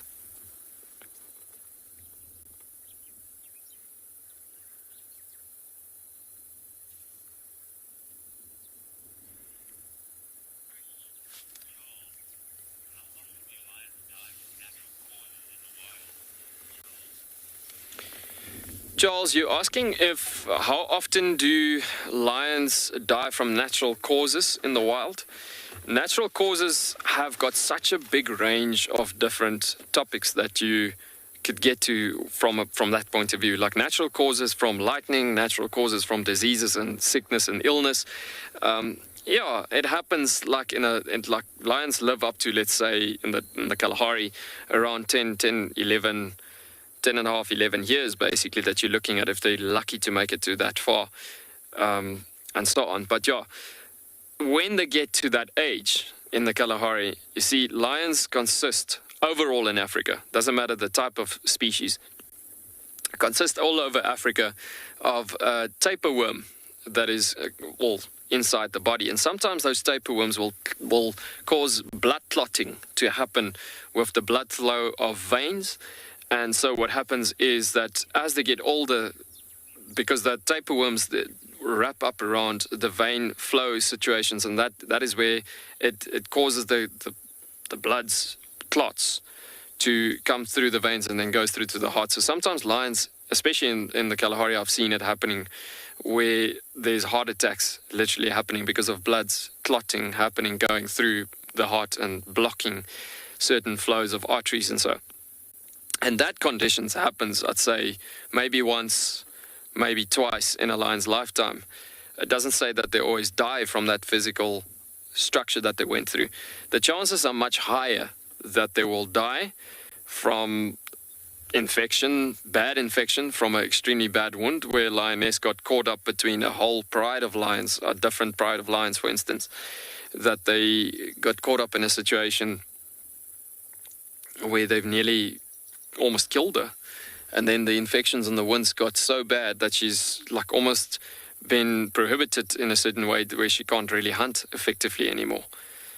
So that, from starvation, they could die, yes, out of that point of view. But yeah, basically coming down from that structure in a strong wilderness environment like this, it comes down to that formation that they rather die from fights, wounds, bad wounds, injuries, and that sort of point of view as opposed to physical sickness.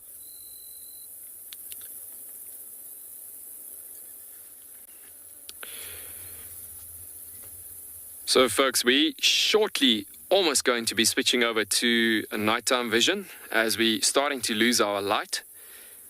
And the sun has set already and we lost the colors on the clouds here as well. So yeah, we will be switching over to nighttime vision right now.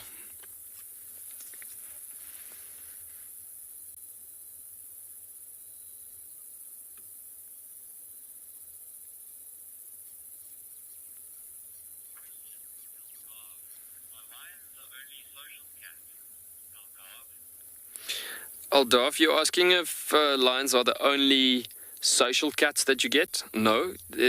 Well, of all the cats, they are quite an extreme social animal, if I can put it that way, in big numbers and so on. But yeah, looking at cheetah, for instance, cheetahs, they mingle up quite nicely in coalitions, males being socially bonding together in that formation. Getting to litter groups walking for a long time together, being siblings, hunting for the first 3 years after birth together. And so, yeah, you get it with different species of cats coming through. Earlier on, Trish was talking about the black-footed cat or the small spotted cat, which is quite a species that we get in the Kalahari quite often. When they have their kittens and so on, you will have those little guys also mingling together in quite a strong social structure. And then in unities, the pair, male and female, will walk together in certain areas, looking for mice, rodents, and things and so on. But yeah, cats, in certain ways, definitely there's more than the lions that acts socially. And especially in an environment in the Kalahari, for instance, it is very important for them to do so, because in that conditions, it is just better for survival strategies and situations. Oh, there's another big yawn again.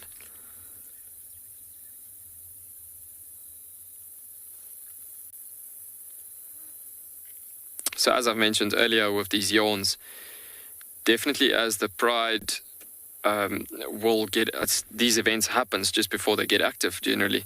But would you know it, look at that. And it's quite deceiving. We've had all of those flat cats, and suddenly, look at that. We're having the other lioness just popping out on the road as well. And it must be because they smelled something earlier on, and because we saw their heads popping up, and you can see their focus is continuously to the northern section into the bush here, as the breeze is coming through from the north, out of the rain direction now, as there's more clouds that blown in from Botswana side, from our northern sections. And so yeah, it looks like these guys are just smelling into the wind, trying to figure out what animals are passing by. Now, I can't see anything coming through, passing by in the northern sections. I mean, lions being lions and being animals, their senses are so sharp, so they can smell things from long distances away.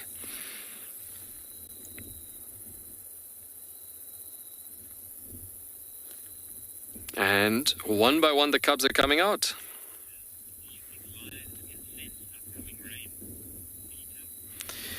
Peter, you're asking if lions can sense upcoming rain coming out in the long distance, and so, you know what?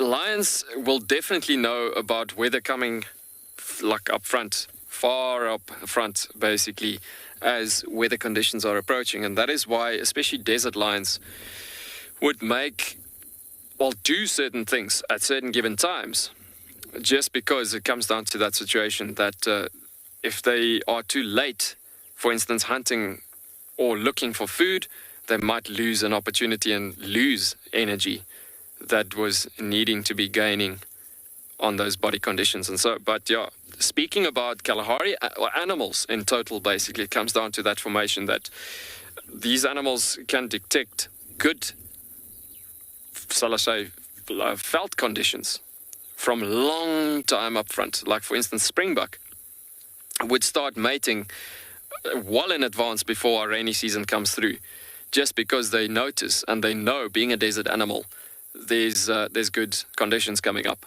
in the future.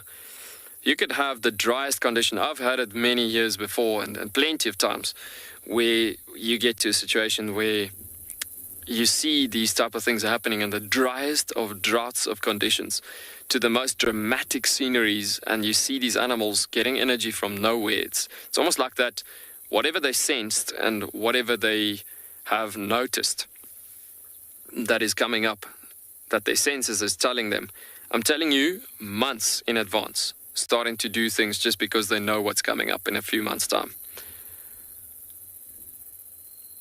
For instance, we had springbuck lambing in abundance in the month of October, and it was still dry.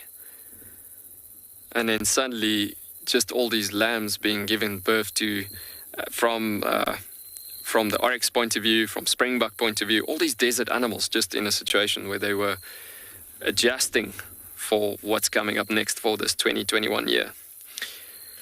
See that little cub just popped out on the edge of these lionesses here as well.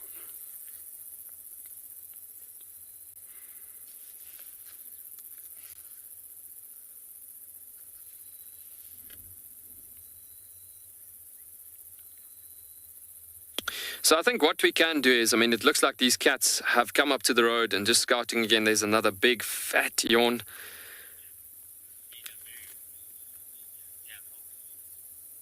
And so basically, as they come up to this road, it then gets to a point that the cubs will come up to the lionesses as well and just scout furthermore. But the amount of behavior happening here, where we can see the amount of yawning, but just the simple fact that the other lioness's head is dropped down again, I think they're going to take still a bit of a while to get active going furthermore from here. I must say, I was expecting much more earlier on this afternoon from a mobile point of view, getting to walk much further, as we could obviously see the different behaviors, where we were seeing them actually moving through the different behaviors, and especially this lioness grooming herself here in front. She was showing so much eagerness to hunting strategy. But yeah, again, it comes back to that training sessions that was happening. So I do think these lions are going to take a tiny bit longer still to get active and going from here furthermore. So I think what we should do is we stick with our plan, and we can most probably finally leave these guys and say thank you for a fantastic sighting they've given us throughout this whole afternoon. I think we're going to pop past that waterhole further west, see what has possibly come through that area. There's a possibility of any type of nocturnal animal that could have been starting coming through there already. So yeah, I think we're going to take a drive up towards south and west.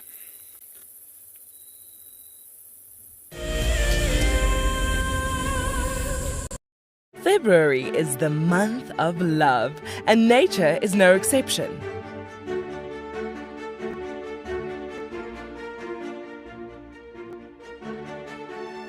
Tristan and Trishala will be igniting the flame to discuss the bonds formed in the African wild. Sign up to become an explorer and join them by the fire on Sunday, the 28th of February. WildEarth Explorers. It's in your nature. We get asked quite regularly what are the differences between African and Asian elephants. We caught up with Haresh, who's from Leopard Trails, which is based in Sri Lanka. Of course, size and weight is the first thing you notice. The African elephant is much bigger than the Asian elephant. tusks. In the Asian elephant, it's a very small percentage of male elephants only who have tusks. I was told that there's a theory that the African elephant's ear is in the shape of Africa. The Asian elephant has a much smaller ear. The elephant represents the bush and the jungle in Sri Lanka in a quintessential manner, and I think it's very important that we do whatever we can to protect them. Hi, my name is Tristan Dix, and I am a guide here at Djuma Private Game Reserve for WildEarth. We love connecting you to the African bush, and we always look forward to all of your questions. If you want to ask a question on WildEarth, you'll need to register on the website. Once registered, go to our live safari page and submit a question below the live feed. Catch up with me on WildEarth.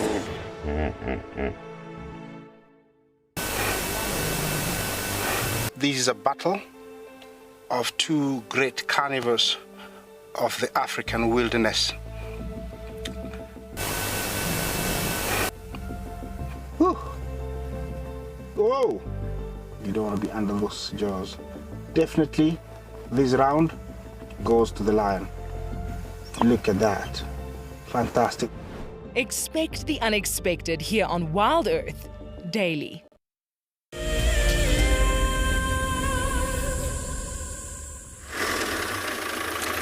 Welcome back, and as we're driving off into the shall I say, the sunset's gone long time. It's more like nighttime literally now. So we're driving just in the last bit of crepuscular light that we're driving a bit further south into the mountains and some of the edges of the dunes here. We have just come past this waterhole on the right hand side. It looks like there's nothing really that's come through yet. It's very quiet actually. Yes, that lightning's still very actively going on that side. And so we're going to be looking and seeing on the edges of these mountains. This is the time of the day where you possibly could get some brown hyena coming down from the mountains as they hide, especially with the presence of lions in an area as we just left those lions. They hide up in the mountains, up high, quite a bit, especially the endangered species being the brown hyena. And then come down during this crepuscular light to water points to drink. This is especially why I've driven past that waterhole, just to see if we can pick up on any activity there.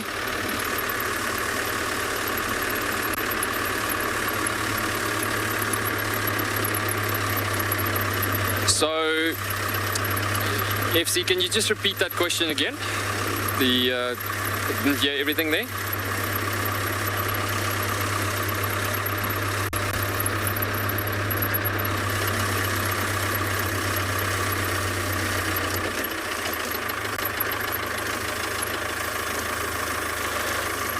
Jerome, you are asking, and my apologies for not hearing that first time, you asking can brown hyena and spotted hyena live in the same area and environment? Yes, indeed they can, but whenever they bump into each other there's a massive fight, because then you get to that point where there is inter-specific competition happening quite a bit. We are just looking at this crazy lightning happening here at the moment, and Morgan was just saying to me, no, it is just crazy looking at that. So just to look at that again, I mean, that's crazy thinking about the amount of flashes that happens in the sky there now. And it's because there's such a huge conglomeration that's been happening of all these clouds. But look at all this flashing happening.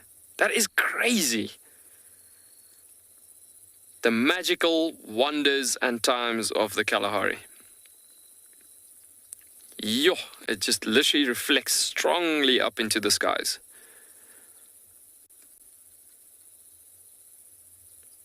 From talking about special species like brown hyena and spotted hyena, and collaborating in the same areas and so on, where they battle, can occur in the same areas but battle against each other, to something as mighty and powerful as that. That is nature at its best.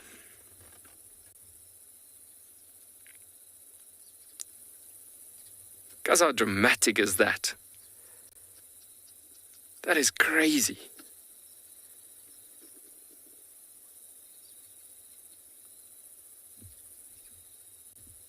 And all of that weather's obviously passed over and gone further east. And so, but yes, I've seen some of the biggest flooding happening in the Kalahari when thunderstorms have been pushing over us, and it passes over to the direction where it's already left into, going into, and suddenly the wind pushes all of that weather patterns back, and that is where it becomes really dramatic. Big flooding happening. Especially because this area in the Kalahari, the presence of the mountains in this environment, that flash flood that comes through every now and again in our rainy seasons, when that weather turns around like that, suddenly you find out about springs and waterfalls and things are happening in the mountains. And I know about the springs in the mountains, but I never knew about the waterfalls that we had over the mountains suddenly coming over. Somebody asked me a few months ago, I would have said no. There's no waterfalls in the desert. And that is crazy. But yet, because of the scenery that we're looking at right now, this is what it comes down to.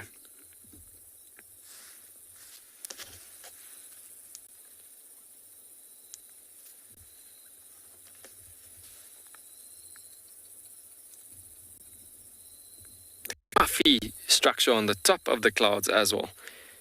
It's just the different wind forces and the different positives and negatives in the clouds coming in there as well.